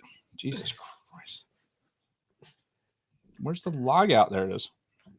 So yeah, Log out and don't save password. Yeah, that's scary. Log into another account. Good grief. Pain in my balls. Oh, look, it's still sitting there. Jesus Christ. So ridiculous. Sidebar. Yeah, sidebar. Oh no, that's not even the right email address. Son of a bitch. Yeah, you would think that, oh, this is my iPad. It's going to remember my shit on it. No. No, it's just gonna throw my info in there for To include his password. Yeah. That's fucking great. Anyway, I could hit show. I wonder if it would show it. Hit show. I don't want to look at it. Motherfucker. Hold on. I never Whatever. remember. I never remember all that Delete anyway. that shit out. It's a strong password. Like I said, I have nothing to hide, but I have a few things I'm ashamed of. So I'd be hard pressed to explain some of the things found on my computer. I didn't know it was a guide first. That's okay. Am I in trouble? Or? It's Pride Month. Yeah. It's all good. Now I got to remember my fucking Facebook password. Oh my god. Anyway, what were we talking about before I have no idea. before we got derailed by the level of hacking that's going on right now with your fucking Jesus Christ. Damn it. Revenge of the Sith. Oh yeah. The topic of this week's show. Sons of bitches. I started taking notes for this up to the point where we got to Palpatine and Anakin's first couple of conversations. And then I kind of stopped taking notes because this movie has such good scenes. And I know we've said this in the past, but Ian McDiarmid as Palpatine fucking steals the show in this movie. It really in the whole prequel trilogy, honestly. Like you could almost say that this is his story in these prequels, but in addition to being a phenomenal fucking actor, Ian McDiarmid just fucking brings it with whatever dialogue Lucas fed him. You can see the difference in the shit dialogue that Lucas feeds to Natalie Portman and Hayden Christensen versus what he feeds to Ian McDiarmid. And yeah, because he just fucking is that good. Yeah. Like he knows the character and he's just that good at it. Yeah. And we start with the opening scene. We get a usual crawl. During the crawl, one of the sentences is, it's talking about the war and everything. And it says, there are heroes on both sides. And that kind of made me scratch my head a little bit. Like, are they talking about like on the separatist side, the heroes being people like Dooku, General Grievous? I'm that one statement kind of threw me off. Like, what do you mean heroes? I guess you just mean like people who attain victories for their side, who are kind of the leaders. And I don't know, just, thinking about a hero on the separatist side really doesn't make a whole lot of sense to me. But I guess if you're on that side, if you're one of those systems, you know, you're looking at the Republic as they're the bad guys. Right. You know, these guys are our heroes. Dooku's our hero. Grievous is our hero. Maybe? Probably. I mean, Yeah. if you're looking for like who is the Sidious obviously stays in the background for all of it, right? Yeah, So Dooku is seen as the leader of the Separatists. Yeah. And from the little bit we've watched of Clone Wars, I think that holds true. Sure, yeah. So yeah, Grievous, General Grievous. You know, you have Count Dooku, who is a statesman and you know, an obvious leader based on his title. Right. So people can look at him and say, okay, he is the leader of this movement. Right. And we got some more background into that in the Dooku book. Right, too. exactly. Like his nobility and everything else. So then you have Grievous, who is that, you know, it's the Norman Schwarzkopf to our, you know, you had George Herbert Walker Bush and, you know, Stormin' Norman Schwarzkopf. Right. So you have this general who is leading those fighting forces. Sure. So it's I can see that.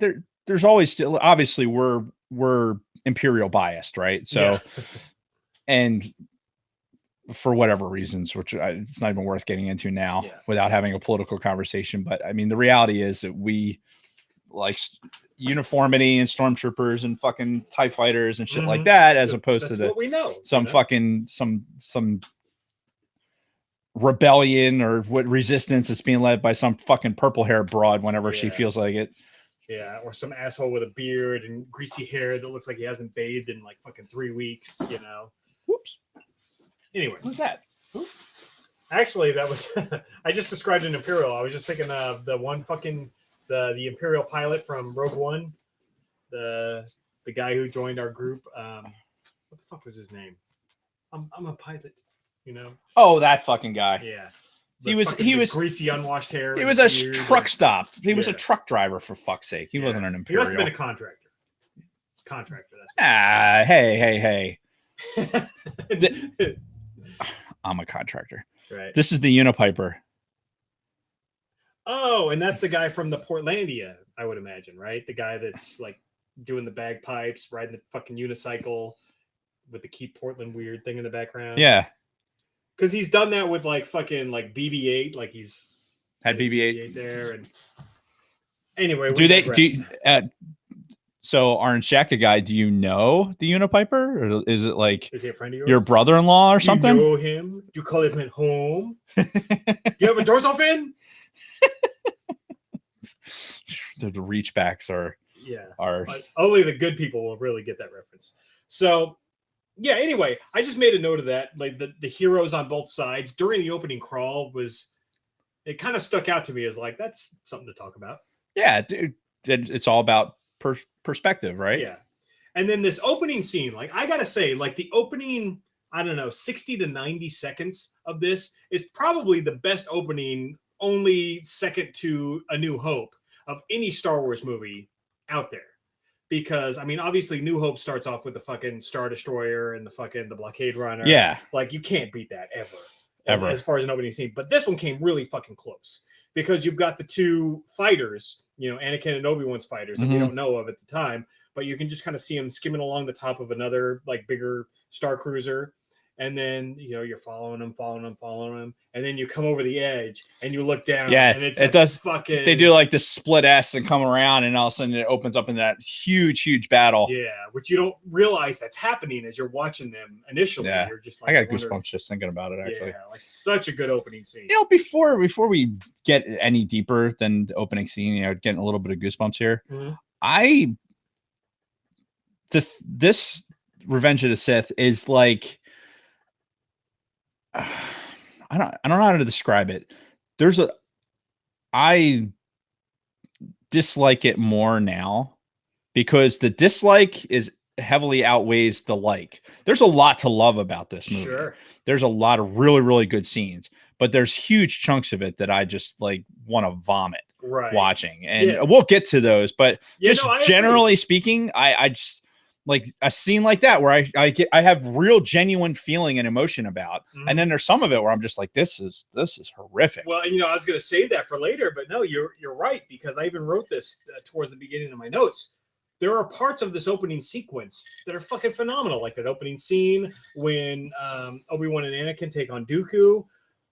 But this opening scene is like half an hour of the fucking movie. This whole opening scene where they go get Palpatine, and then they have to get off, right? Or they have to pilot the fucking plane as it's crashing down and everything. Part of it, yeah. Right. Like literally, this is the first half hour of the fucking movie, which parts of it are awesome, but a lot of it drags on. Yeah. And I even made a note. I'm like, oh my God, this is getting really fucking long. It's like, when is this fucking scene gonna end? Yeah, it could have very easily have been shortened. Like as fun as the R2D2 nonsense is, like that could have been eliminated for the most part. Sure. A lot of it could have, like, their whole escape, and then they go to the fucking bridge with Grievous, and then they escape from that, and then he gets away, and then they have to pilot the thing. What ticks me off about Grievous in general is General Grievous in general is that I think that they throw him in like it's a character. It's almost like Boba Fett.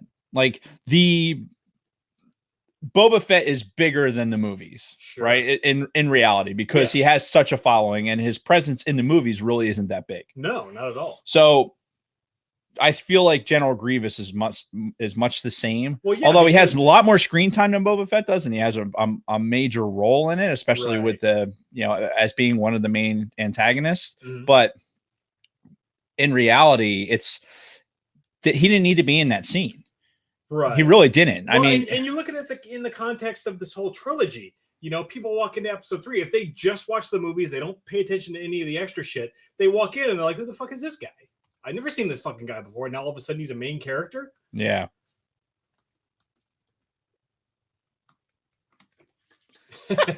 Distraction. That's the chat. Okay. It's that muscle movement, right? So it's the same thing. Like if you haven't been on the radios for a while and you get on, and all of a sudden like you're only getting one channel in as opposed to 8 channels. Yeah. Like how the fuck did I do this before? Yeah.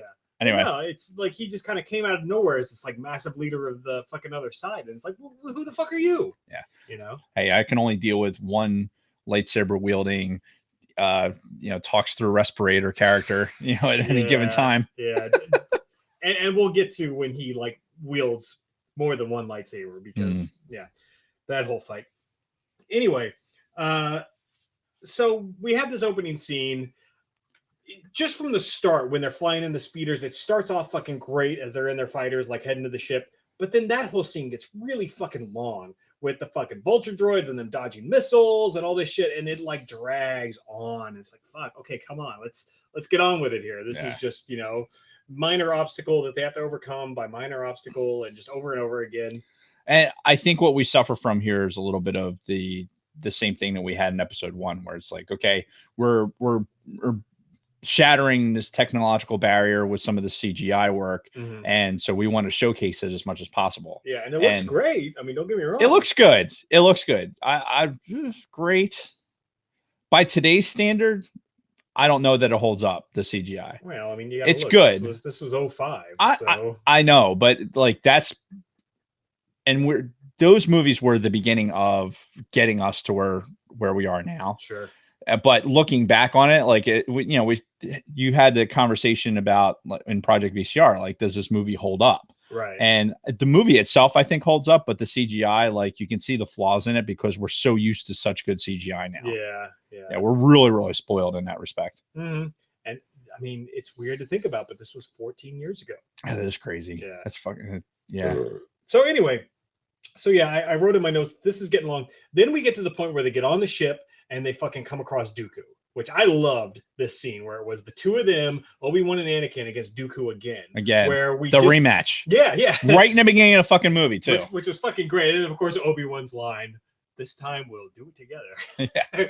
And Anakin's like, yeah, I fucking know. So, fuckhead. Yeah. And I thought, as short as it was, I thought this little duel with Dooku versus those two, again, was fucking great.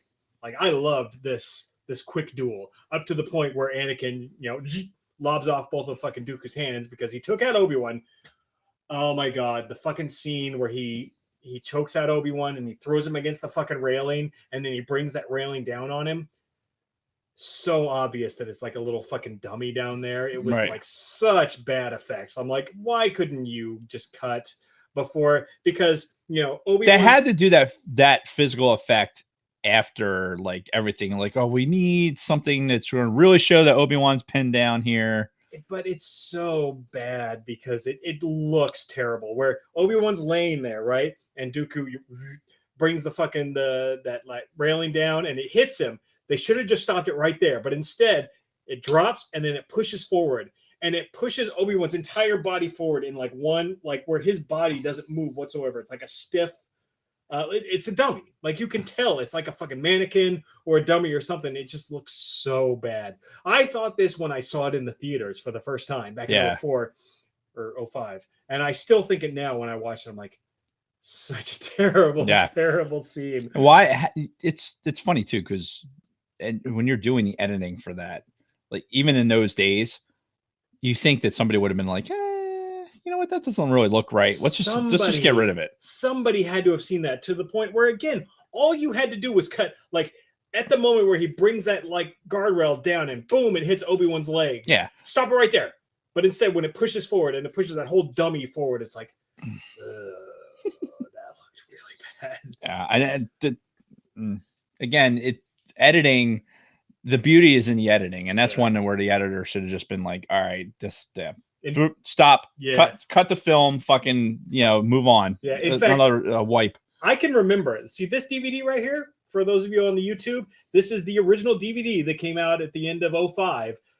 I bought this. Kristen and I are watching it together, and that scene happens, and she's like, "Oh my god, that just looked awful." I remember her doing that at the end of 05 when this DVD came out, and we were watching that scene. She was like, "Oh, that's fucking terrible."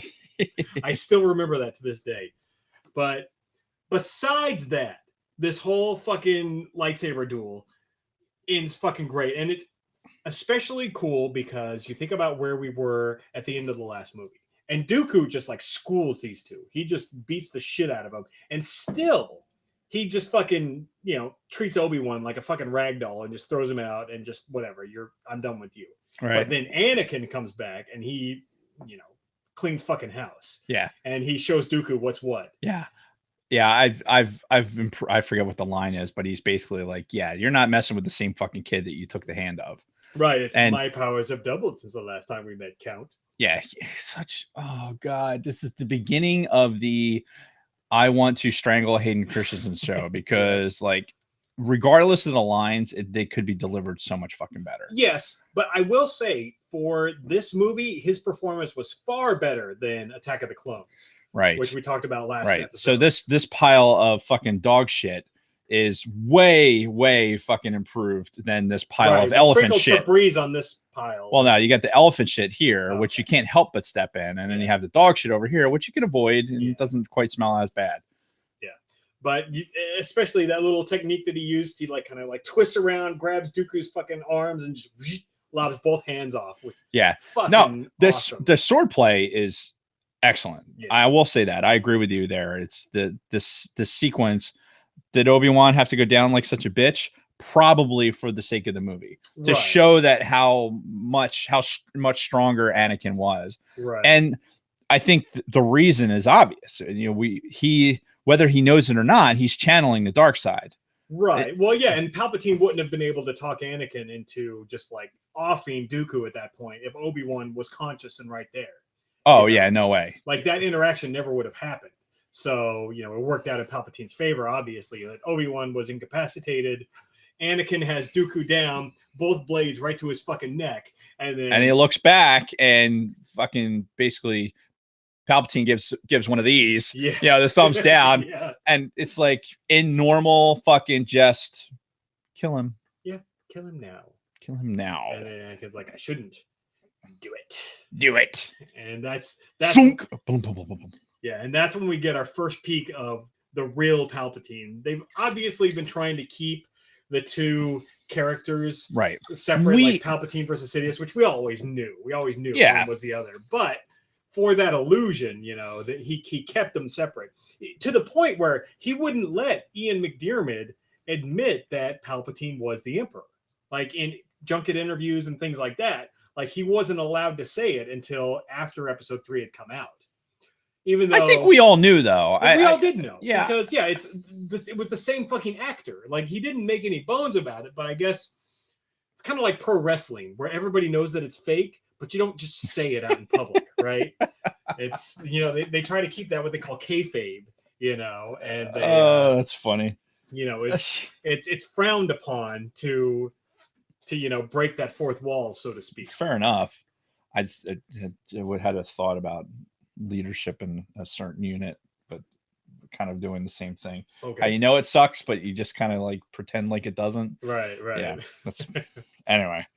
So, but anyway, yeah, that whole scene, and that was the start of the Palpatine corruption of Anakin. Well, though we know it started years before. Yeah, but it started straight away. Yeah, this is with like things are starting to like really like it was a slow increase, and this is the point where it started going. Yeah, elevator to the top floor, please. Yeah, so where he's starting to crank it up because he knows like we're in a time crunch here, so we gotta start amping it up a little bit. And then in that same scene, where after he lops Dooku's head off, Palpatine was like, "All right, fucking Obi-Wan's done. Just leave him." Yeah, and Anakin's like, "Yeah, nope. Yeah, no, he's coming with me." And you could tell Palpatine was frustrated at that point because he was kind of hoping Anakin would just be like, "Yeah, fuck that guy, let's go." And then so there was still enough good in him that it was like he was fighting it. Right, and like, we see he knew he did something wrong. He felt guilty about it, just like he felt guilty about fucking annihilating all those sand people, even though they fucking deserved it. Those fuckheads. What? Yeah, well, no, and you're right. And he even felt bad about the Dooku thing. He even said afterwards, like, I shouldn't have done that. Yeah. Yeah, like after you just fucking spilled something on the ground, like, oh man, I shouldn't have done that. Like, no, you just lopped somebody's head off, dude. Right, but it's all the same. Yeah, obviously. But like what you were saying, we see this with Palpatine throughout the course of this movie too. He's trying to pull Anakin. He's like, come on, we got cookies over here. And every time Anakin resists, you can see the frustration on Palpatine. He's like, fuck. Like the opera scene, which we'll get to that. There was this one moment too where Palpatine's like trying to come to the dark side. We got cookies, and Anakin's like, no. Palpatine's like, all right. Did you hear about Darth Plagueis? Yeah. And, I mean, it's heard of the tragedy of some guy who can keep you from dying. Yep. Because I killed him. Mm-hmm. Oh god. Spoiler alert. We get this new Neimoidian. Like the Neimoidians were fucking annoying as shit in episodes 1 and 2, as it was. Now we get this new guy who's got this weird, different fucking accent. How the original Neimoidians were supposed to be like some sort of weird, like knockoff of like a Southeast Asian accent or some shit. Now this guy is like a totally different fucking thing, but he's still just as fucking annoying. Yeah. And as General Grievous is up on the bridge and he's talking to this fucking guy and they're having this interaction. I'm just like, kill this fucking character now, please. Well, it happens. They all die. Yeah. Well, they do, but yeah, I don't know what it is with the fucking Neimoidians. You will die. Yeah. And I even wrote like he's so much worse than the original Neimoidians. I also wrote at this point we get more classic John Williams. Like we've sucked his dick throughout the entire course of the and we'll trilogy continue to do it because it's just brilliant, man. Like everything he did in this entire prequel trilogy, fucking just top notch. Like at the height of his game, and he was probably in his 70s at this point. Yeah. So he is the blood of Star Wars, which is what's. I don't even want to think about it. Don't even want to think about like what Star Wars would be post John Williams, right? As far as the score goes. But the good news is there's a lot of music out there for people to attempt to emulate and make as good as they can. Yeah. As long as it's not that guy from Rogue One, because fuck that guy. Yeah. Yeah. Oh, we get the weird balcony scene not long after this where. Well, first of all, we get back to Coruscant after the crash, and Anakin and Padme have their gotta go reunion. Back in time. Yeah, I don't know why that. And I think this is actually one of the areas that George Lucas actually got right in this prequel trilogy when talking about war and everything else, and this reunification of Anakin and Padme reminds me of a couple that's being reunited for the first time when some guy's been fucking deployed for a year. Yeah. Over in the desert doing whatever the fuck we're doing over there. Right. And he comes back and he finally gets to see his wife for the first time and his kids, and they're a year older. And, you know, I had that same sense when Anakin and Padme come back together in the scene before she tells him she's pregnant and all that.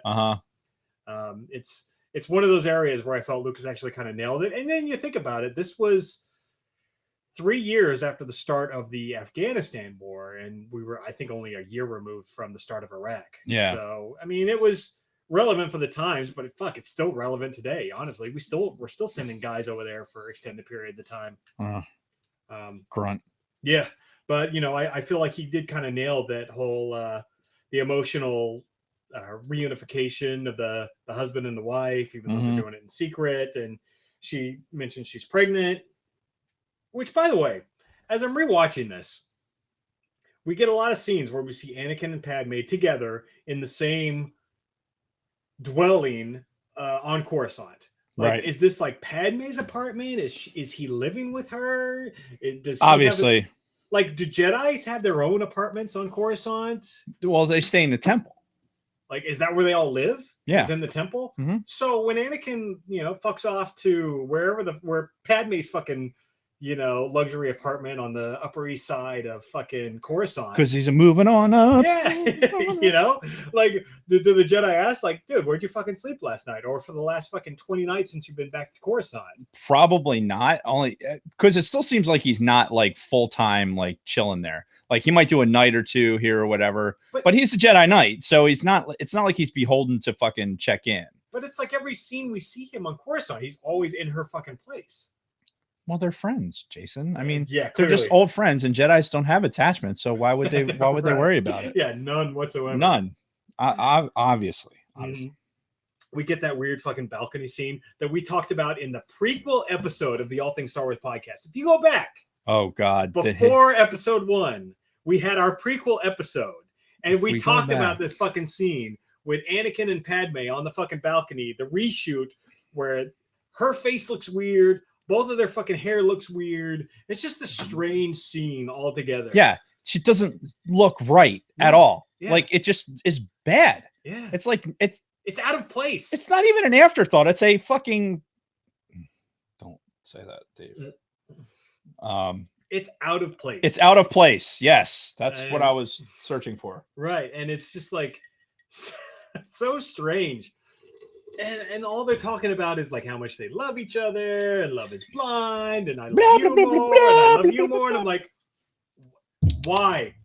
Why did this take 90 seconds from my life? Like, yeah. Why did they have to spend the money to reshoot and add those things? I can't even give it the CGI excuse. I can't give it the George Lucas fucking CGI excuse. Yeah. I guess they thought there was an opening in the plot that needed to be filled. Yeah. Whatever. Well, like, because the only opening that doesn't need to be filled there is Natalie Portman's pie hole, because she looks fucking bloated. Yeah. Well, and this goes along with that. Not that there's anything wrong with that, but I'm just saying, compared to her and the rest of the movie, that same scene at the end of the movie when they're both like looking across like the Coruscant skyline at each other, and he's crying and she's looking. Good music. But a weird fucking scene. And I think that scene was also a reshoot. For some reason, I feel like. But see, I don't think. Thinking on that scene in particular, I think that it had more relevance to show, because there's like this expansiveness, right? So you get this like distance effect. Like what he's doing is so far away from what like she's doing, like, you know, what he thinks he'd be doing. There's like, it's not just the physical distance. I think they're trying to also do it like with him just going away and going towards the dark side and doing all that stuff. Right. I kind of got that from there. No, that scene was their better. Physical presence. Yeah, that scene was far better than the one that we're talking about, where they're just on the balcony talking about raising their kids. That's horrible. But you know, that second scene, that all boils down to Anakin just like not wanting to lose her and willing to do fucking anything and everything so he can keep boning this bitch, including turning to the dark side. That scene I get. You all right there? Mm-hmm. Dave's doing stuff on his phone. He's making like orgasmic sounds. Nope, just taking care of some business. And Bronco Fett mentioned in the chat that he saw episode 3 on his honeymoon. I did. Which is fucking beautiful. I said the perfect honeymoon. Indeed. He posted in the on Instagram and everything how much he loves his wife, and there you go, for obvious reasons. Yep. So anyway, we go through this portion of time in the movie where Anakin has all these bad dreams about it, Padme dying and blah blah blah, and he goes and sees Yoda, and Yoda just sits there and listens, and he reinforces everything that we've said about the Jedi up to this point. Yeah. Where he's just like, nah, just let it go. Like, this person that you care about, that you think is going to die, just fucking let it go. Attachment's bad. Fuck it. You know, Attachments are bad. Yeah, where shouldn't have attachments. This is one of those scenes where the Jedi could have mitigated all of the bullshit that happened if they had just been, I don't know, a little bit more loose in their rules, and maybe just like, hey man, listen, it has nothing to do with being loose with the rules. It has everything to do with actually understanding like what, like, they're just sticking to this black and white law, and like if everybody walks this line, not taking account that they're different, like, I want to say they're human beings, but they're not just human beings. They're all these different creatures and race and everything. And yes, it's good to have, think of the military, not the Air Force so much, because the Air Force is way more business-like. So we're actually, they want us to think more. Think of the Marines. Right. They're more like Marines. Like, here's your core fucking values. Like, this is what you do. Yeah. But also the Marines don't fucking strangle you to the point where you're fucking, you're a eunuch. Yeah. They're going to have their fun and everything else, but they're dedicated to their country, and they're dedicated to each other. Yeah.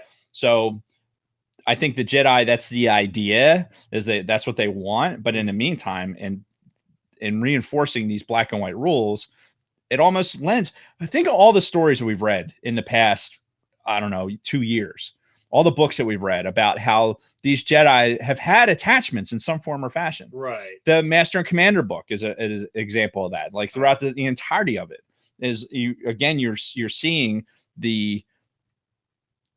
if a Jedi is being judged by how much attachment he has or how much passion for something or anything else, he's seen as and is ostracized. Right. That makes no sense at all. Yoda, that's our fucking instinct. Yeah, and Yoda is the fucking worst person of it. Yeah. While he might not have any fucking attachment because he's outlived every human and every other being. Yeah. Right. He's old as fuck. Mm-hmm. So he's learned to not have any fucking attachments, and he's at the top of the fucking that tree.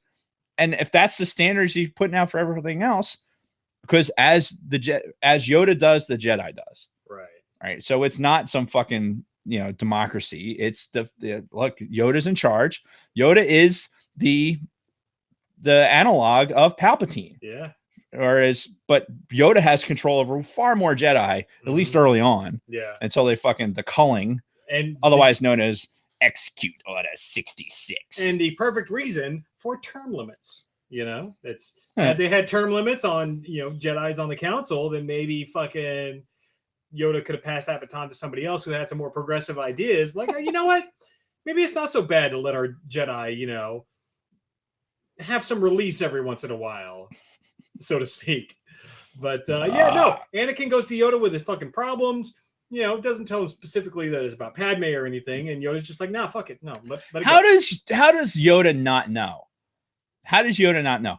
Like, at that point in the movie, we're being led to believe that their whole fucking all the shenanigans, and we see it in Rebels and everything else, where they're like they're together, but they're not together. Yeah. Like, there's interaction between fucking Anakin and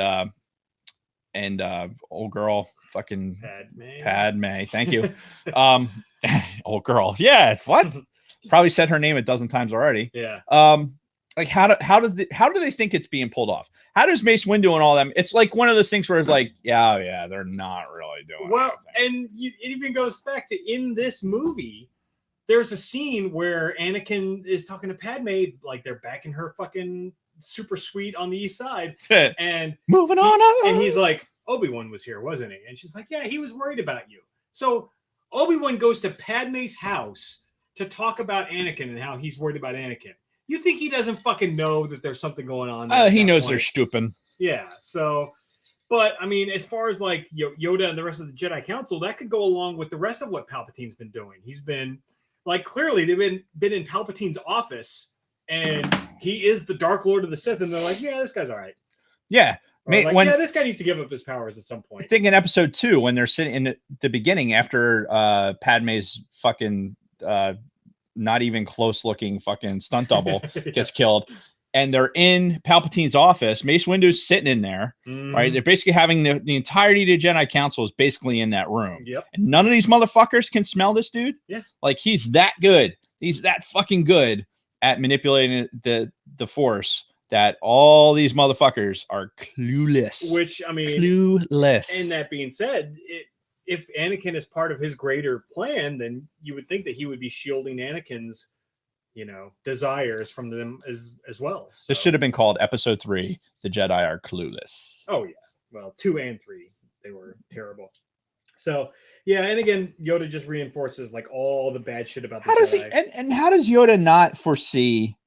Like, Yoda can feel when Anakin fucking lights up all the fucking sand people, right? Yeah. So he feels all the pain, and Skywalker's in a tremendous amount of pain. Like, how does he not feel this other presence of the dark side? How does he not, like, have some awareness of it? It's one of those things that I don't think they talk about enough. Even in the books and all the other stuff that we've, like, when we get into the nitnoid shit of Star Wars, I don't think they talk about Palpatine's power nearly enough. I think the closest thing we get is from the Bane trilogy, where Zana has that power to mask herself from any other Force users. That's the only connection that I can make there, is that her knowledge, that knowledge that she had to, like, mask herself from the Jedi, because she was able to walk through the fucking Jedi temple and everything on Coruscant. Yeah, the only thing that's canon, because in the Legends material we have, like, it's Ben, right? Ben Solo. Think, Dave. Think. Legends material. Make noise so that the fucking sound doesn't drop off. Yeah, it's Ben Solo. It's Mara Jade and Luke's kid, right? And he's out, and he's a Skywalker. Then Skywalker, yes. Anyway. Somebody will out there we're crossing streams. Yeah, it's like now Legends and current canon. No, that's not. It's not even the nice boop. It's the fucking crossing of the streams. Yeah, there's all kinds of sword fighting. But so you have. In the Legends material, let's just make it generic. In the Legends material, they actually talk about being able to hide yourself from the Force. Yeah. And it's something that one of the Solo twins can do. He learns how to do that, and it's something that Ben Skywalker could do because he learned it from his cousin. Yeah. Whose name's also Jason Solo. Jesus Christ, I'm looking at Jason. It's just not spelled the same way. Right. So that's why I didn't. That's why I didn't. With a C. Yeah, with the C and E. Yeah, because that makes sense. Yeah. Anyway, before we get into the next big scene, I have to. All right. Do this again. Do it to it. I will do it. Do it. And we will take another break and be right back again after another word from our other sponsors. Sure. I'm sure you could dig something up. Yes, I can. Because we have 2. I'll be right back. We have Colt 45 and C-3PO cereal. Oh, that's right. So I think what I'm going to do is we need all of the Han Solos. I think that's what has to happen. So anyone who wants to donate some Han Solos to the pop collection, that's what I was doing, farting around on my phone for as I was stacking these guys up. I'm like, man, we got to have the majority of the Han Solos of the collection, right? I saw one online. It's like this Han Solo in a Millennium Falcon, which apparently is like an Amazon exclusive or something, but it's probably all of the money. And obviously that's no. It's one thing to pay fucking $20 for 18 of them. There's quite another to spend, $70-$80 on just one. I don't know what it is about these characters, the pops. It like combines two things. It combines the characters we love and like bobbleheads. It's like a cheap version of the bobbleheads. What do you mean? What the fuck, Philadelphia? What happened? What? got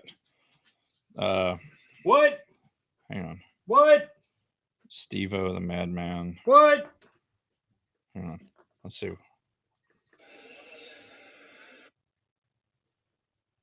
Hang on. This is in the sidebar of the sidebar cantina.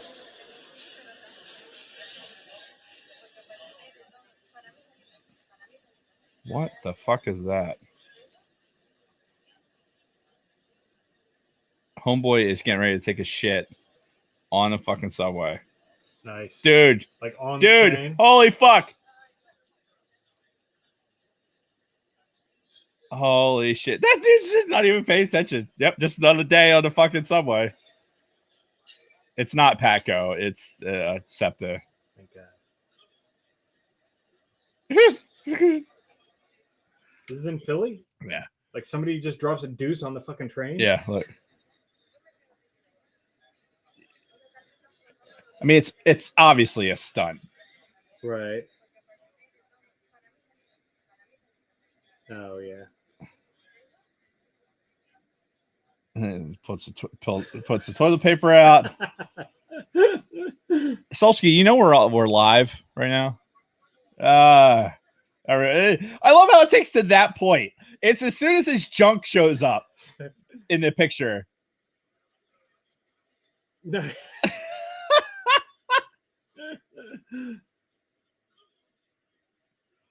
Dude, how much fucking Mexican food do you have to carry around a goddamn a shitter with you? I mean, clearly, I think you've nailed it where that was a stunt. Obviously. So Steve-O the Madman is the person who like it generated from.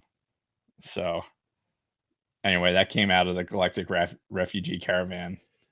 All right, so we ready to resume? Yeah, sure. Give me some silence.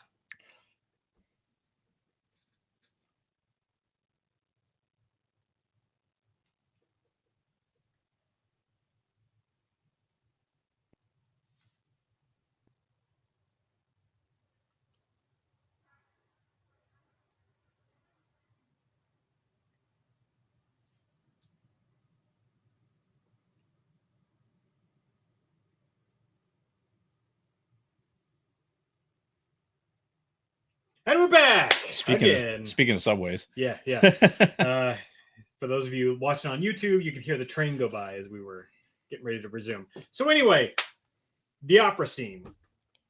I've always felt like this one scene could probably have an episode of its own. So we won't spend too much time dissecting this thing as we normally would. Mm-hmm. But I mean, it's a really, really important scene, not just in this movie, but in the entire saga. And it's something that I feel like is probably going to come back in Rise of Skywalker. I feel like it has to. Yeah, it has to. They've entered this. Yeah, I agree. Now, before we actually get into that scene itself, something that I noticed on this rewatch that for some reason I completely missed before was at the start of this scene when Anakin's running up the stairs as he's heading to talk to Palpatine. You know, you see that one part where you see George Lucas and his daughter. You know, they're the blue fat Twi'leks. You know, right before that, as he's running up the stairs, there's another Twi'lek that he runs by, a red-skinned Twi'lek, female, massive fucking rack, like huge fucking tits. It's like holy shit, and I never noticed it before. Every time I had watched this movie up to this point, I don't know why I never noticed. This time around, I'm watching. I'm like, nice. Like, how did I never see that? I don't know. Up to this point, I can honestly say that I've never seen that either. Like, watch the movie. Watch as Anakin is running up the stairs as he's heading to Palpatine to talk to him at the opera. There's this red Twi'lek walking up the stairs as well that Anakin passes by. Huge fucking tits. Holy shit. Huge tracks of land. Right before he runs by Lucas and his daughter. He runs by this fucking, oh my God. And fucking just gorgeous all the way around. So we're going to... Dave's just going to Google this as we're watching. No, I'm not. No, I'm not Googling it. I mean, I have the movie digitally. Oh, so okay. So he's just going to find it. There's no reason to go through the extraneous YouTube bullshit and fucking go right. I don't need to watch 2 ads to fucking Yeah. You know what? I need to stop. We're streaming this on YouTube as we speak. And they're listening too, I'm sure. Oh, yes, they are. Yeah. Apparently, sidebar. Apparently that they're starting to really ratchet down on what they can, like, who can monetize their videos based on shit. Well, that's what I mentioned like 3 weeks ago when I talked about the whole Steven Crowder thing, and I was going to be pissed if they banned him. That's what started this whole thing. The what do they call it? The Adpocalypse 2. But yeah, basically, if you say anything even remotely questionable, they'll fucking demonetize your whole channel. So fuckity fuck is probably. But there's gaming channels that are up there that they're funding that. Yeah, and it's fucking stupid. I mean, I get it. They're a public company, or actually no, is Google a public company? Yeah. Okay. They gotta please the advertisers and all that, which fucking I get. It has nothing to do with advertisers, and you know it. Well, no politics, right? So we'll just say anyway. Yeah. So Twi'lek with the huge rack, fucking nice, Lucas. I do miss you. We get to the opera scene.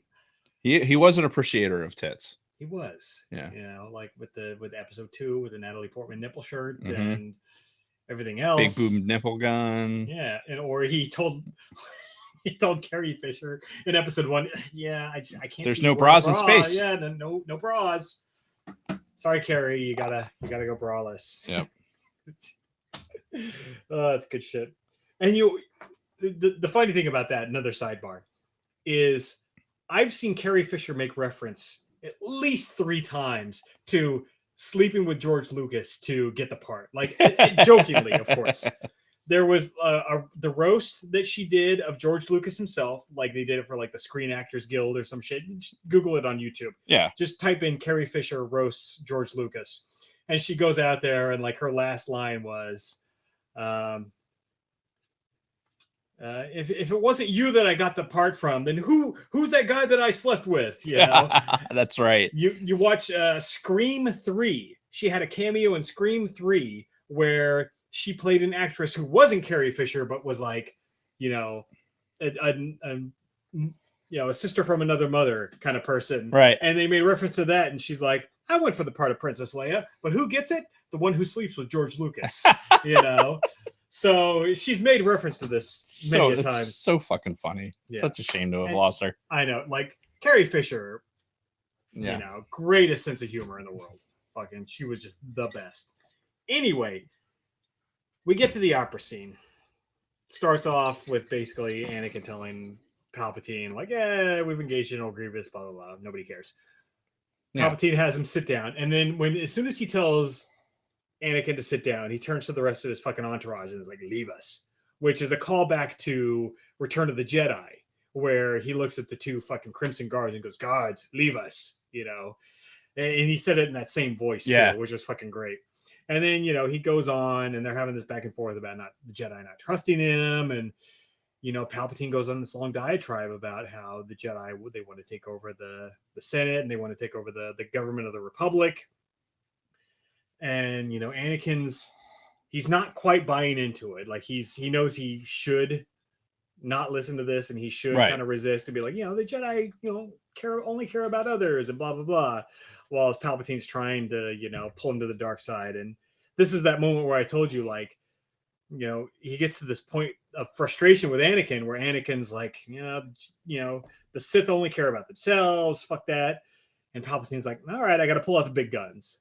Right. Do you ever hear the tragedy of Darth Plagueis the Wise? And then that's when he pulls out the whole, cheating death, like keeping the people that he loves from dying. Right. And that's when Anakin's like, oh, yeah, really? Like, I know exactly the words to use here that are going to, he cannot not pay attention to, especially since he's been having dreams about fucking Padme dying in childbirth. Which you wonder how much of that was from Palpatine. Oh, yeah. Dude, how much of that was Palpatine projecting this shit onto Anakin? He had to, at some point, you have to, I don't know why I did that.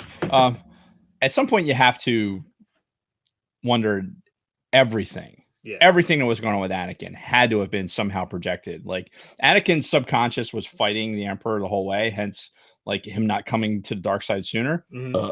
Excuse me. But I think that was his chair. That was actually my sandal. Funny though. Yeah, the level of manipulation is like, insert pro gamer meme here. Yeah. And it's on full display, like for us as the viewers. Like you can see exactly what's going on at this point. And it's like the dramatization of it, because there's like this opera with the whatever the fuck is going on in the background. It was like, very weird. Could they have just had a regular fucking like James Bond style fucking opera? Well, you know what it reminds me of? You remember the World Cup? This was with the didgeridoos. Well, yeah, it reminded me of that, because there was that one World Cup where it was nothing but that going on in the fucking crowds, because that was when we were flying together a lot. Fuck, I think you might have even been on that trip where we were in. Were you in South Africa with me? Or no, not South Africa, but Namibia. Maybe it was South Africa. Anyway, fucking, I was somewhere in South Africa where they love soccer down there, and we were watching the World Cup live, and I'm like, is there a beehive around here? We were staying at the that golf resort. Yeah, they were doing a construction in a building, fucking waking half of us up. Yeah, I was on that trip. Okay, yeah, we were on that trip. That was the first time I'd ever watched the World Cup, and I can hear it. We were in a casino. Yeah, we were in a casino watching it. And I'm like, is there a fucking beehive in here? What the fuck is going on? Like, start getting into that tinnitus. Like, what the fuck? Yeah. Hold on one second. Isaac said that's the only thing he noticed in that scene, by the by. The noise? Yeah. No, the red Twi'lek. Oh, really? We're going back. That's great. My man. And Scott says, spot on, Jason. What a rack. Totally missing until now. Yep. So it's fucking great, man. You just go back and rewatch that scene. Pull it up. Let's roll that video. Well, I'm trying to download it, and my phone's not connected to your Wi-Fi. And that reminds me your password. That reminds me of another meme that I just saw within the last week. So, you watch the Joe Rogan show every once in a while. Every once in a while, yeah. Whoever it is that his assistant that rolls like the video and stuff. Justin, right? Justin, yeah, something like that. So there's this one meme that I just saw within the last week. It's like, Obi-Wan's trying to turn you against me. It's Anakin saying to Padme, or fuck, or no, Obi-Wan and Padme. Yeah, and it's like, they're like, oh yeah, that's what it was. Yeah, I saw a video of Anakin killing younglings, and Padme's like, no, it's not true. And then it goes to Joe Rogan. Justin, can you roll that tape? Yeah, can we roll that tape? Yeah. So, and it's just episode 3, the memes that keep on giving. Oh, God. So many memes. Mm-hmm. Damn it, download faster. Are you on my Wi-Fi? Or yes, I'm on your Wi-Fi. Yeah. Well, the Wi-Fi should be pretty good. I mean, I've got 3 extra devices on it right now. That's true. Not to mention all the devices the fucking kids have on. Don't even get me started. Yeah, these kids are sucking up all my bandwidth.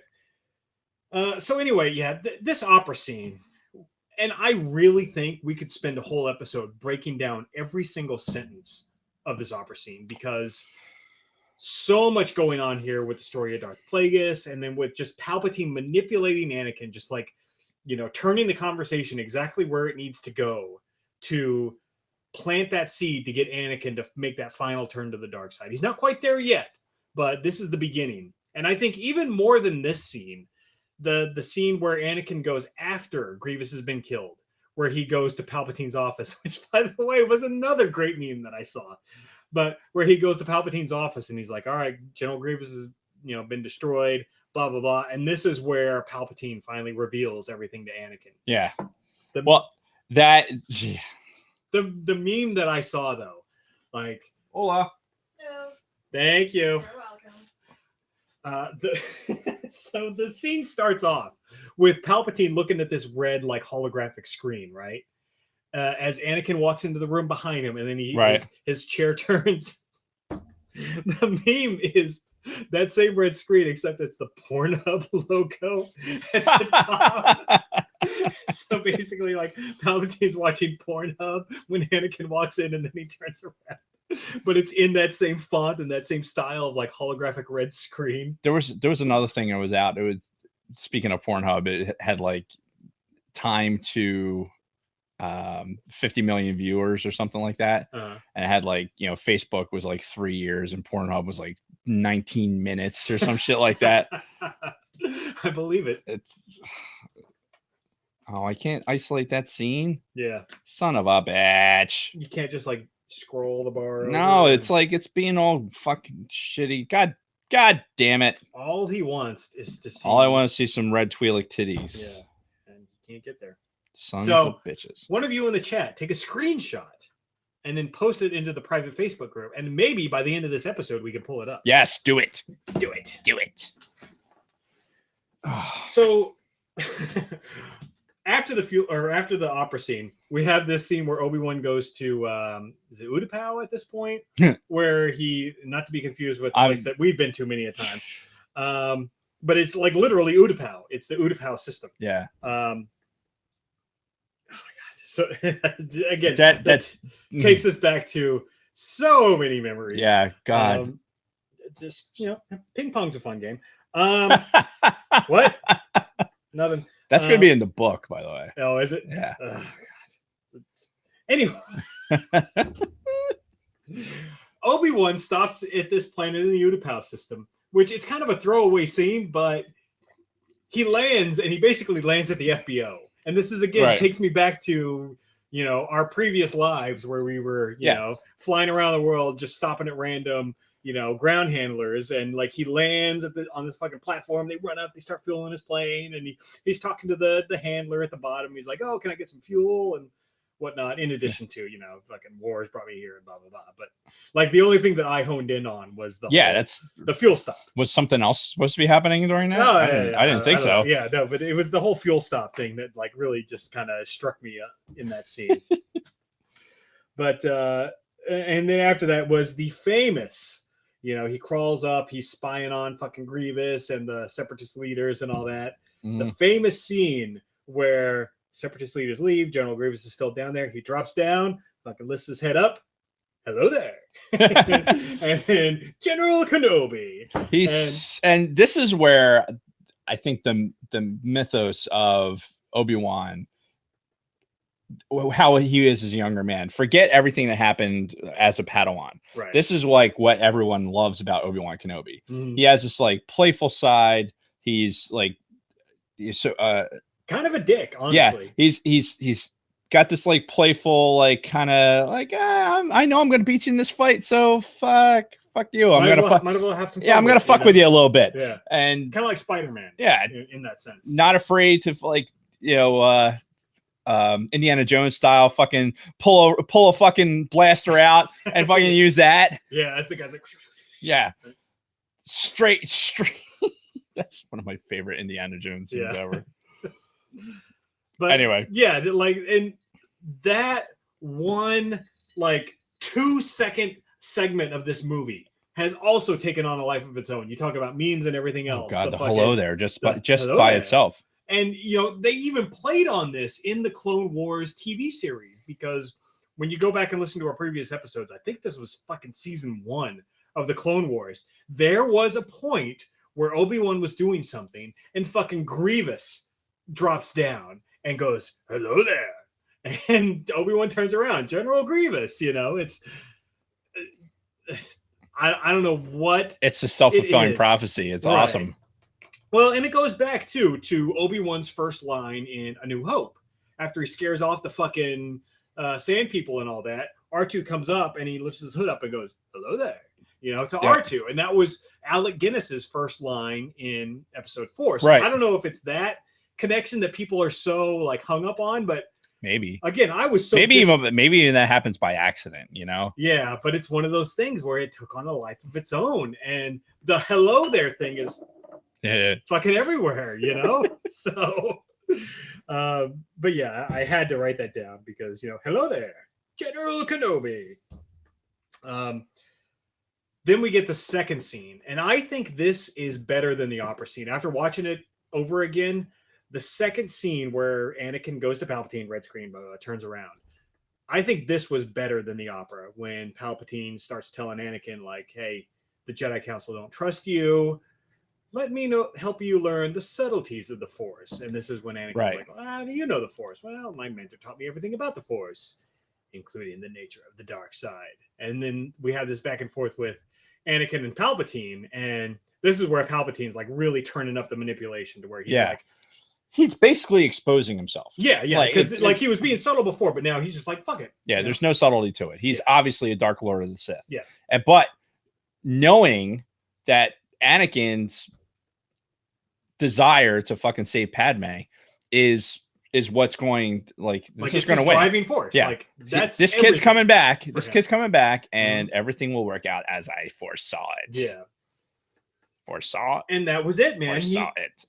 It was such a good scene where Anakin's like, wait, how do you know the fucking dark side? And Palpatine talks about his mentor, which, the previous scene we had talked about Darth Plagueis, which again, so much to dissect from that scene, but yeah. And, Anakin pulls out his lightsaber and he's like, you're the fucking Sith Lord. And, such a good scene. Palpatine's like, are you going to kill me?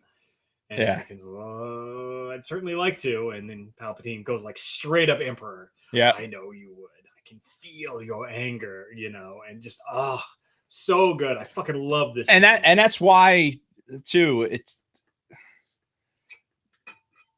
knowing that, all right, I'm letting the kid go. Yeah, you can go ahead, leave, go get your friends. Right. Let them know who I am. Yeah, and this is basically Palpatine completely exposing himself to everybody. He's like, all right, this is the time. Is it funny every time we say that? I feel like he's exposing himself, like Robot Chicken style, like after he fucking crashed into the windshield of the Falcon after the Death Star explosion.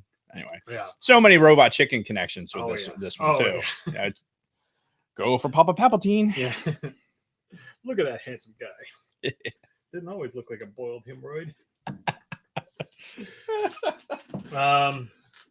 But yeah, it's such a phenomenal scene. And then we get the scene where Mace Windu and company go to arrest him. I wish that they had extended the dialogue between Windu and Palpatine at this point, because it was very brief. And I get it at this point because we had a lot of stories still to tell. They didn't want to dwell, but God, I would have loved to see more banter between Mace Windu and fucking Palpatine. And it's like, you son of a bitch, you've been the Sith Lord this whole fucking time, and just more back and forth before Palpatine just pulls out his red lightsaber and just goes to town. Yeah, and we also start getting into they tell Anakin to fucking stay behind. You're too wrapped up in this, basically. We don't know where your loyalties lie. If this is for reals, then we have full faith in you, and blah blah blah. And knowing that the Jedi are gonna do something, they're gonna go there and fuck something up. Setting up the whole thing. It was like, oh man, I feel like my face is on fire. Yeah, which don't even get me started on that. But this reminds me of another meme that I saw within the last 2 weeks, and it's fucking Samuel L. Jackson as Mace Windu in his get up, and it's like an Instagram photo, right? Like they kind of cut and pasted him and the 3 other guys that went with him, like in like a selfie mode, and it's like, going with my buddies to arrest the Chancellor. Not sure what I'm going to do later, Yeah. Yeah, I know which one you're talking about. Yeah. It's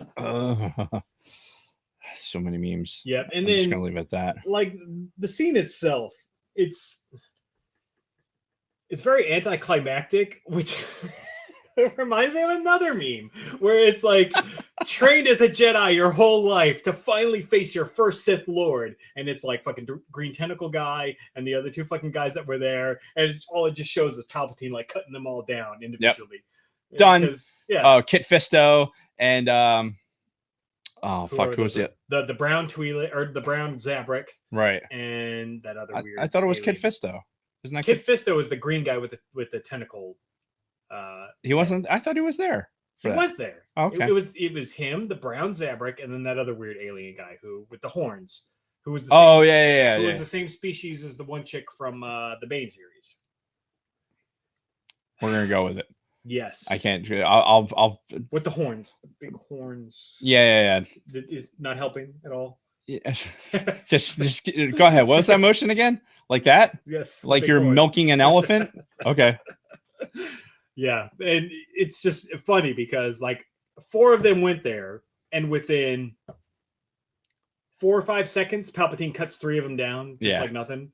Even Kit Fisto, who seemed kind of like a badass, especially in episode 2, where he was just like knocking fucking battle droids and doing all kinds of shit in episode 2, and they never it goes to show what I perceive as the brilliance of Palpatine's plan. If the Jedi continue existing, not thinking that they ever would have to fight a Sith, then they are always thinking that they're the baddest. They're the baddest things out there. Yeah, and they can't possibly train. We read about it in some books where they talk about how they need to not necessarily when they train against each other, they have to be training for a fight against the Sith, right? Not against anything else, because ultimately the only thing that's going to beat them is a Sith, right? Which you think the Sith have been gone for 1,000 years, So they're soft. They're fucking soft. Yeah, the Jedi are soft. They haven't trained to fight a Sith. Then when they first meet a Sith who has all of the dark, like the entirety, like if the Force is a pie, guess what?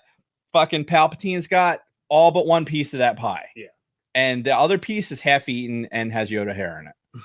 Yeah, because it's ruined, like the whole thing. So, and it just goes to show, even Mace Windu at some point, that to think that he's going to roll in there with a couple of the Jedi and be like, yeah, we got this shit. Homeboy's been hiding this long, can't be that powerful in the Force. Get the fuck out of here. Yeah. Like, and make that same statement like that he's just going to cut him down and just fucking do it. Yeah. Do it. Do it. Yeah. Don't fucking make like to roll in there and not think on the shuttle ride over is like, man, this shit's for real. Dude's been manipulating everything for this long. God, he's got to be pretty fucking strong. I better be careful. I better be careful. Or he's going to roll in there and just be like, fucking, I got you at, it's the one that says bad motherfucker, to do some shit like that. And guess what? Doesn't work out. Yeah, that's the arrogance of the Jedi. You're gonna, that's 4 of us. The hubris. We got it. The hubris. Yep. And it just goes to show that they went in there thinking, all right, this guy's a Dark Lord, but fucking, we got the second baddest Jedi in the planet, along with my 3 boys. We got this. And purple lightsaber goes for a fucking trip out the window. Yeah. We could spend a lot of time talking about Anakin's turn, but I think it was set up enough. Yeah, I agree. To justify. I know a lot of people were saying, like, especially when the movie first came out, like, oh, it was such a quick turn. It felt like it was rushed. That's the short-sightedness of like the what do we decide we're calling only the movie watching? The casuals. Yeah, that is the fallacy of the casuals. Yeah, is to think that those things happen quickly and in a vacuum, where you don't understand this expansive time and all these things that go into that. Yeah, to make that knee-jerk reaction, like, oh, it happened too quick, and Raise and Mary Sue, blah blah blah blah blah blah blah. Yeah, and just fucking think, like, sit and think for a minute. Just think about what probably happened in the 10 years between when they fucking ripped little Annie from his fucking mother's arms and made him be a Jedi for 10 years. It's probably pretty fucking traumatic for a human kid. Sorry, but yeah, Jedi code or not, because that's what they don't take them when they're older. Yeah. Like Obi-Wan was one of the oldest ones that they picked, and he was like a like not even a toddler. Yeah. So I think that's what they said in Master and Commander. Master and Commander, yeah. Do they go into his history in that book?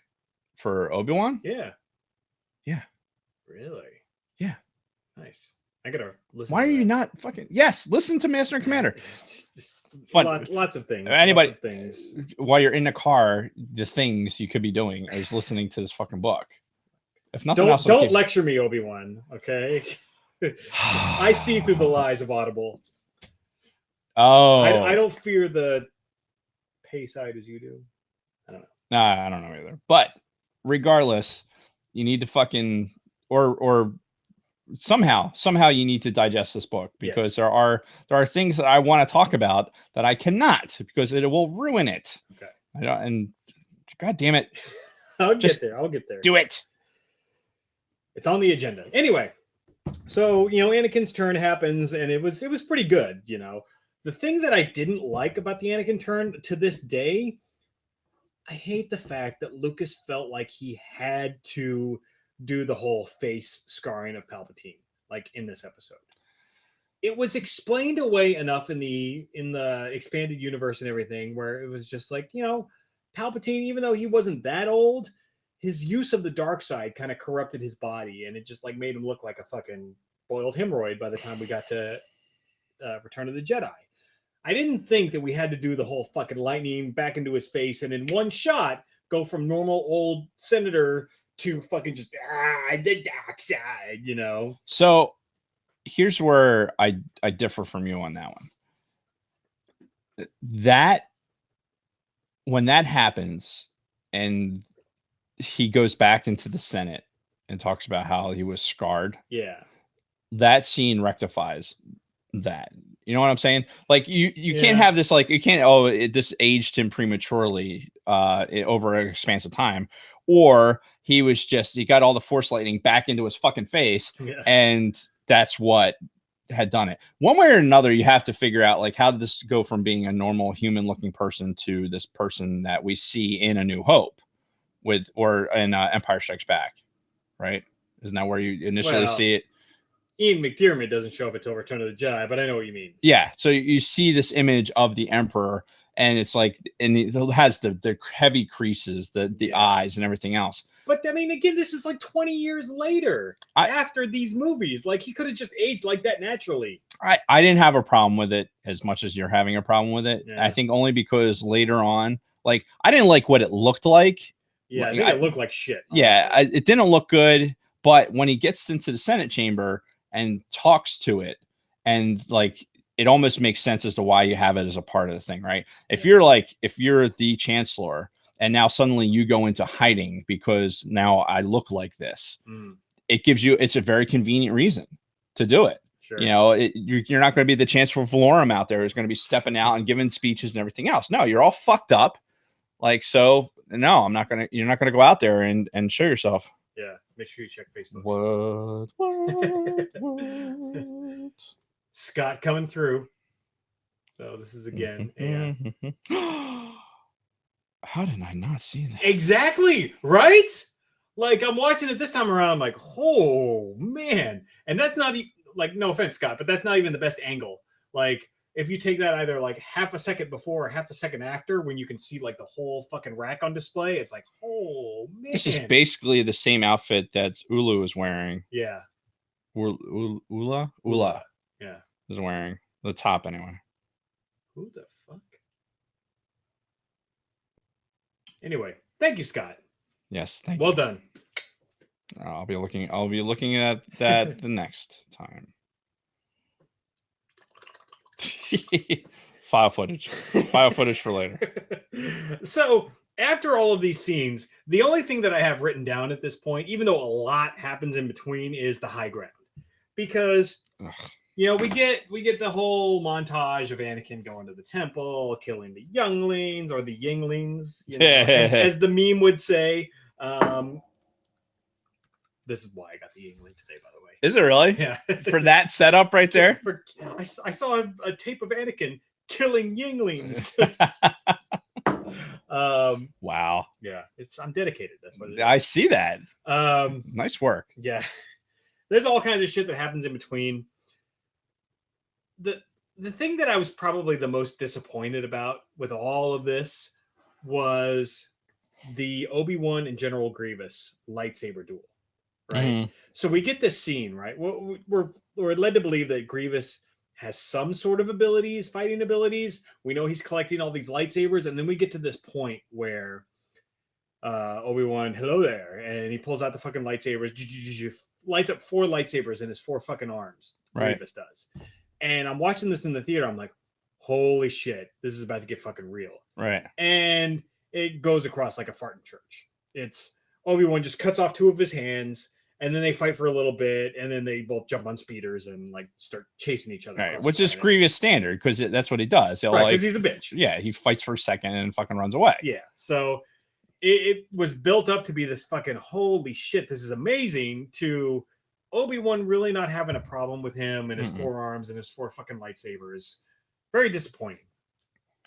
Yeah, I don't know. Grievous was a bitch character. He just was. Yeah, and they even show that in the Clone Wars too. Yeah. Like he does the same shit in the Clone Wars. Like, oh, you got a bunch of spare outfits fucking hanging around for like interchangeable arms. Yeah. How he collects all those fucking lightsabers is beyond me. Obviously, he was stealing shit from Galaxy's Edge. Yeah. And obviously we get Order 66, the Purging of the Jedi, which is brilliant on Palpatine's part, because most of the time a Jedi would sense when somebody's coming after him.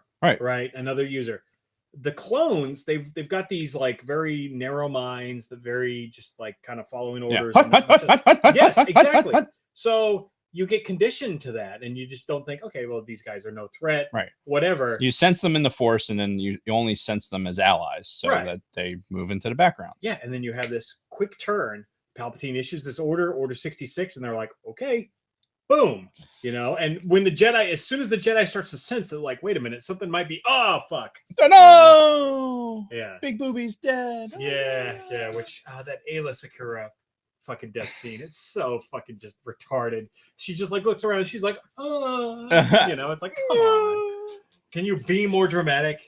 It should be in black and white. It's so dramatic, right? Well, the best part about that scene is when she's on the ground and there's like fucking 20 stormtroopers or clone troopers all just like firing on her fucking limp corpse at that point. It's like, I think she's dead, guys. Yeah. Order 66. Yeah, not fucking 355. Right. So so much robot chicken in the middle of that. I think that this is probably one of the best plot points too, or most surprising things of these movies. Like, especially, in the Revenge of the Sith, like we're talking Order 66. Order 66. Yeah. I mean, it was something that I would have, if we were sitting here doing a podcast going into episode 3, I would have never in a million years have thought something like this. Yeah. You would think like, all right, well, how does this happen? What happens? What makes the changeover? And I would have went into 100 different things and never would have had like, oh, the clones have some sort of programming in them. Yeah. After the fact, like, it makes sense. Yeah, you're like, oh, that would have been so easy. And I'm sure there would have been people out there that would fucking thought about something like that. And they think on those level. But yeah, as a casual viewer, we're watching this and we're like, oh, yeah, wow, oh, okay. And that shows the brilliance of Lucas, because again, he planned this entire trilogy out in one shot, even though he did it kind of over a weekend and wrote some shitty dialogue in there. Yeah. Like the general plot, like where each movie was going to go, he had that planned out, and he did it so well with the clones, and just probably knowing that when we were introduced to these clones in episode 2, they were going to have this fucking programming that in episode 3 they were going to turn on all the Jedi. And excuse me. But yeah, it was just brilliant on Lucas's part. Like, good planning. Again, great visionary, terrible dialogue writing. Yeah, that was the dialogue. The dialogue suffered. Yeah. Then we're brought to the final. Eventually, we get to the final lightsaber duels with Palpatine versus Yoda, and then Anakin versus Obi-Wan, kind of like mirroring each other, it was shot well, and edited well, where you're going back and forth between the two.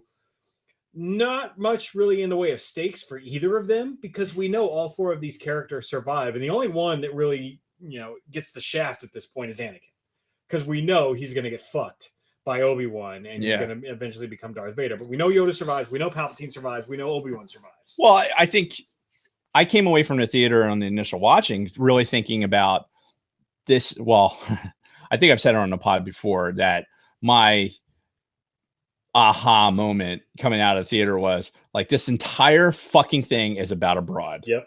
Like the entirety of this whole fucking thing. Mm-hmm. Like the turn. Anakin not wanting to lose Padme. Yeah. All thinking with his dick. Yeah. God damn it.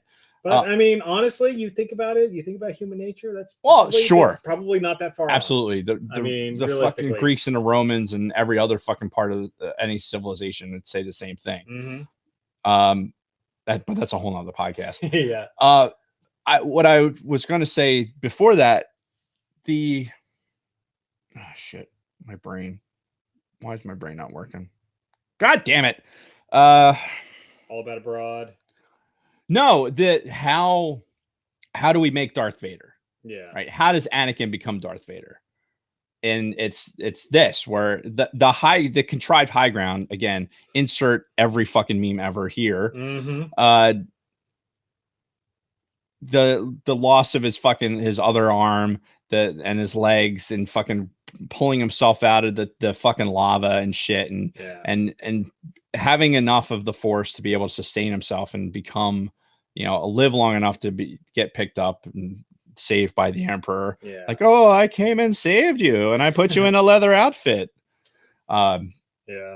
No. Yeah. I'm sure we're getting there. But I was actually a little bit disappointed with this particular fight scene.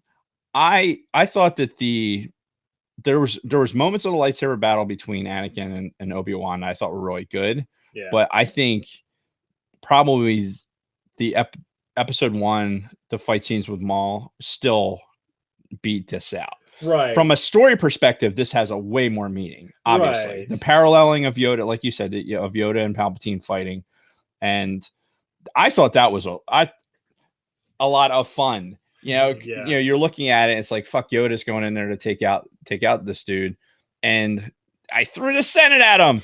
Yeah. The problem, like I said, was there was no stakes. But the thing about the Anakin and Obi-Wan, the thing that really stuck out for me was the emotional side of that, where it was, the master and his former apprentice, going at each other, two guys that were closer than brothers. Yeah. And tie that in with the John Williams score.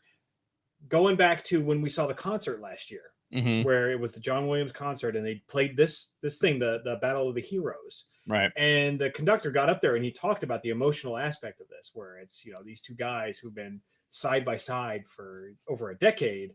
Now all of a sudden they're against each other. And it's a real emotional thing. It's an emotional take on that duel of the fates.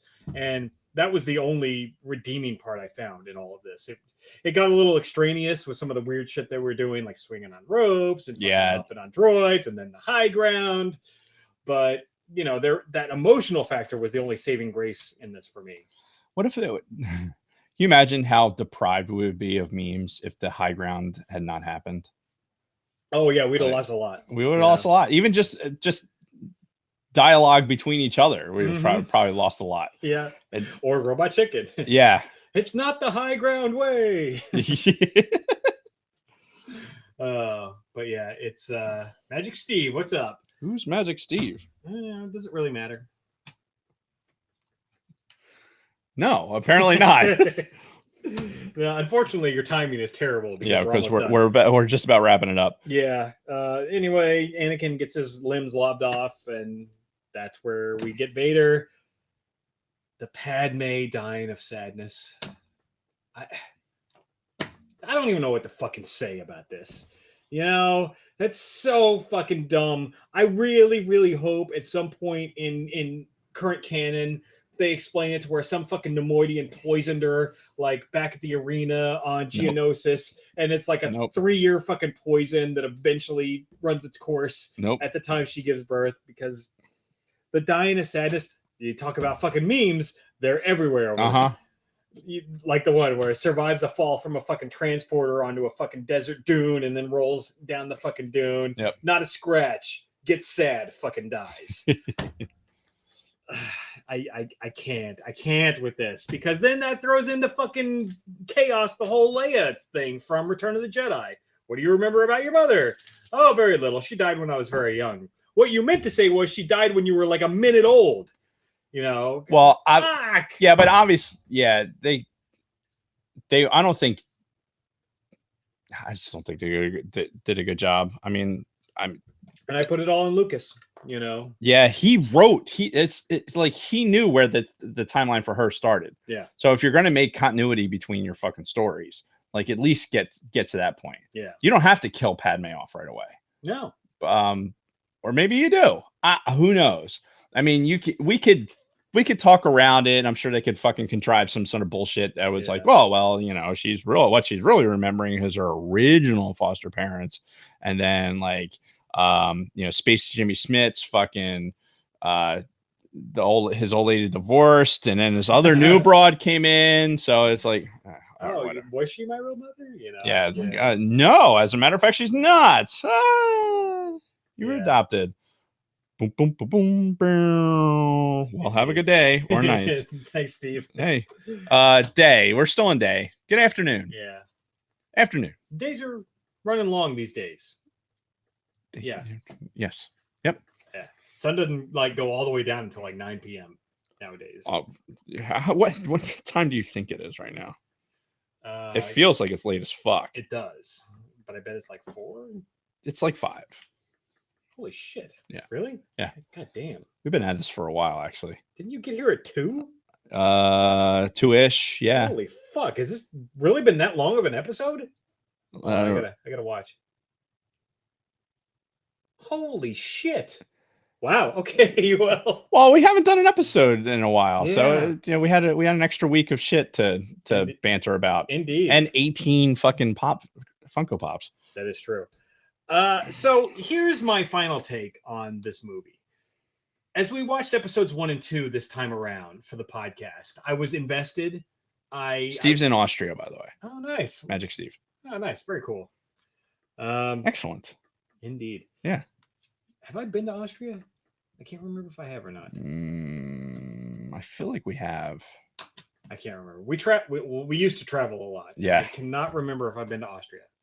Uh, Been to Australia Yeah. plenty of times, but different place apparently, so I'm told. Yes. Yeah. It's a little bit different of a flight. Yeah. Anyway, as I'm watching the prequels, when I'm watching episodes 1 and 2, I found a lot of new things to kind of dissect and things that really piqued my interest, especially when we did episode 1 and a little bit more in episode 2. Episode 3, just not so much. Like it was a lot more disappointing than rewatching the other 2 movies. And it was just kind of like a lot of the stuff seemed like filler, and a lot of the stuff seemed like just George, like at the very end, just trying to kick everything out the door. Like, okay, we got to get everybody into place before episode 4 starts. So get everybody places, Yeah. And it's like, the scenes with Ian McDiarmid up until the point where he gets the lightning thrown back in his face were all fucking brilliant. He's a masterful actor. I'm really looking forward to seeing him in Rise of Skywalker in whatever capacity they bring him back as, be it a ghost, be it a fucking holocron, something. He's going to steal the show in Rise of Skywalker for sure. It almost has to, because ultimately I think it has to become a battle of the Emperor versus Skywalker. Right. And everything we've led to believe up to this point in the new canon is this was all part of his master plan. Yeah. The First Order, the destruction of the Empire, all of that was part of his contingency plan. Yeah, contingency plan. I don't think he planned on having Vader throw him into the fucking bottomless pit.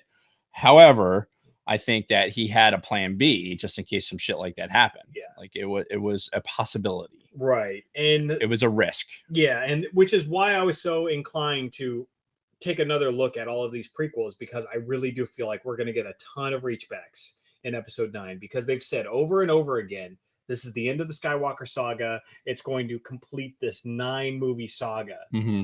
There's no fucking way they're not going to go back and reference this. We may get references to Darth Plagueis. We may get more references to Palpatine. Oh my God. What his master plan was. How fucking awesome would it be if we even remotely started delving into Plagueis? It'd be great, because that's what's going to lead us canonically back to Bane. Yes, like that period in between the two things. Like there's so much that you can go into. Mm-hmm. Like what the fuck was going on? Like where did Plagueis come from? You know, you have all this timeline that needs to be explored. Oh yeah, I think. Yeah. Since they shit-canned Legends, like that booger is still out there. And it's one of those things where I really feel like that they, by continuing under this, like, oh, the good guy always has to win kind of story in these movies. No, like at some point the bad guys have to have wins in order to get to be the big bad guys. Yeah. You know what I mean? That doesn't make any sense. But no, I know what you mean. I really feel like let's do it. Let's get started. Let's talk about Plagueis. Let's talk about all these Siths that and their apprentices that came before. Mm-hmm. All these, as we're expanding into the universe or the galaxy is full of Force users that are just waiting to be fucking tapped. Let's start tapping some of that, and see where it goes. You've got 1,000 years. Like if you let the Bane stuff happen, you've got 1,000 years from when Bane took over the Sith Order to the point where Palpatine rose to power. We know that Bane's canon because he's been the main character is canon, but Mhm. we don't know, like at this point, if it's the same story where he wiped out the previous Sith and God, I everything hope else. so. I don't even want to get into how fucked up that would be if they did that. Yeah, we'll see. It's Disney; they do what they want. God damn it. So, anyway, overall, like rewatching these prequels, Revenge of the Sith is at the bottom of the list for me. It had some brilliant moments, but overall, didn't really get nearly as much enjoyment as I did from episodes 1 and 2 on this rewatch. Yeah, the rewatch, it was a struggle. Yeah. And like I said kind of before we started talking about it, it was the highs and lows. I think the lows outweighed the highs on this. I agree. And I don't know if it's just time or just how much more Star Wars knowledge we have, but it's almost as if we had 2 movies, we would have been better off. Yeah. You know, you could have made 2 movies instead of the trilogy. So, but that being said, it does bridge some gaps where they need to be bridged, whether we like it or not. Yeah. Is another thing. But and also, we still have yet to cross certain bridges ourselves when it comes to Clone Wars, the TV show. Yeah. We still haven't seen the entire series. So maybe that'll help with our perception of Revenge of the Sith after we watch, up to season 6 and then this new season 7. So maybe. I don't see how, but yeah, you never know. But when the fuck are we gonna have time to watch Clone Wars? We're not. It's just I just don't have time. Like in the foreseeable future. Maybe if we both get injured at work and then we get to collect disability in addition to retirement and all that, and we can just sit around at home. Yeah, but I'd probably be playing video games, not watching Clone Wars. I'm just spitballing here, man. God damn it. We need the Cliff Notes version of fucking Clone Wars. That's what we need. Ooh. Do they still make those Cliff Notes? I don't know. You know what? They have something online now. It's what the hell is it? My daughter says she uses it for school. Fuck, I can't think of it. But anyway, it's like a version of that. Yeah. But it's not the like internet version. Because Cliff Notes, that goes back to like the 80s and 90s, Yeah, the yellow and black book that you're always like jealous of people that like, oh, they got hold of the Cliff Notes. And then you had the snarky teachers that would fucking write a test that they go through the Cliff Notes and ask all the questions that weren't in the Cliff Notes. I think I told this story on the podcast about Dune. Like I had the 8th grade teacher, my senior year of high school. Yeah. Dune was a summer reading, and everyone watched the movie, didn't read the book. And I loved the book. I had read it multiple times before, so I read it again over that summer and fucking aced the goddamn test. Nice. And everyone else fucking bombed it because she wrote the test specifically. Only if you read the book would you be able to pick this stuff up. Nice. So anyway. That's good. So why am I so tired? Yeah, that's because we've been sitting here for 3 hours. It could be like, God damn, I didn't realize it was this long. That's what she said. All right, I don't know what we're doing next week. You're gonna take your vacation. I'm gonna be on vacation, relax, and then we'll be back. Really, it'll be transparent for the audio listeners because I'm dropping serious balls, and I got to get us caught up on the audio version. Video version, I don't know. You guys fucking know us. Yeah. You know how we do. Well, I think we should be able to get back to the Mondays. A week from tomorrow. A week. About a week ago. Yeah. Yeah, a week from tomorrow. Yeah, which would be the 8th. Sure. 1 + 7 is 8. So yes, it is. So 8th. So we should be back on the Monday night schedule. Yeah. I can't foresee anything that would prevent that. Yeah. And then we'll figure out a topic as we do. The prequels are over, so I don't know. We'll figure something out. I can tell you what's not going to happen. I'm not going to be watching the Clone Wars on vacation. So that's not going to happen. Because A, I don't want to. B, my wife would kill me. C, B. We could do something that I've been wanting to do for a while now that we briefly touched on in this. We could rank the lightsaber battles in the movies. Whatever. I want 9 to come out and then do that. We don't know what's coming in 9. Good point. Because then I'd rather wait. Yeah. Hang on.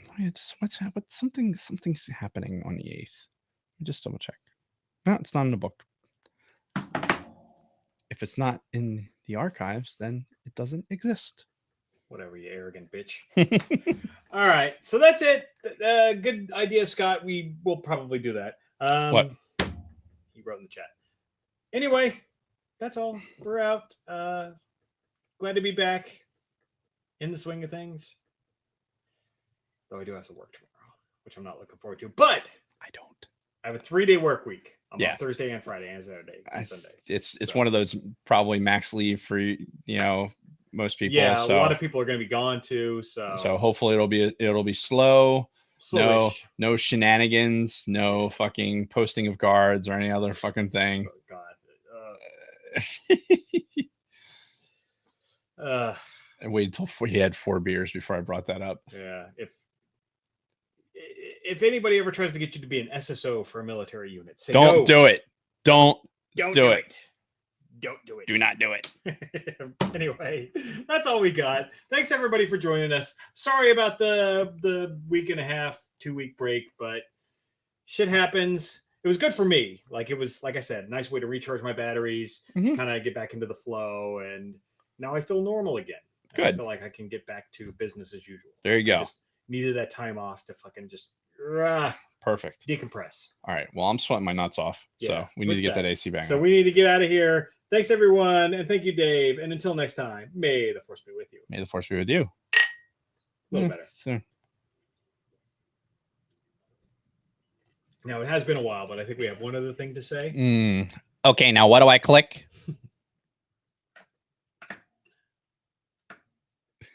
Okay, stop. Click. Oh, I guess we should stop the video. Peace, bitches.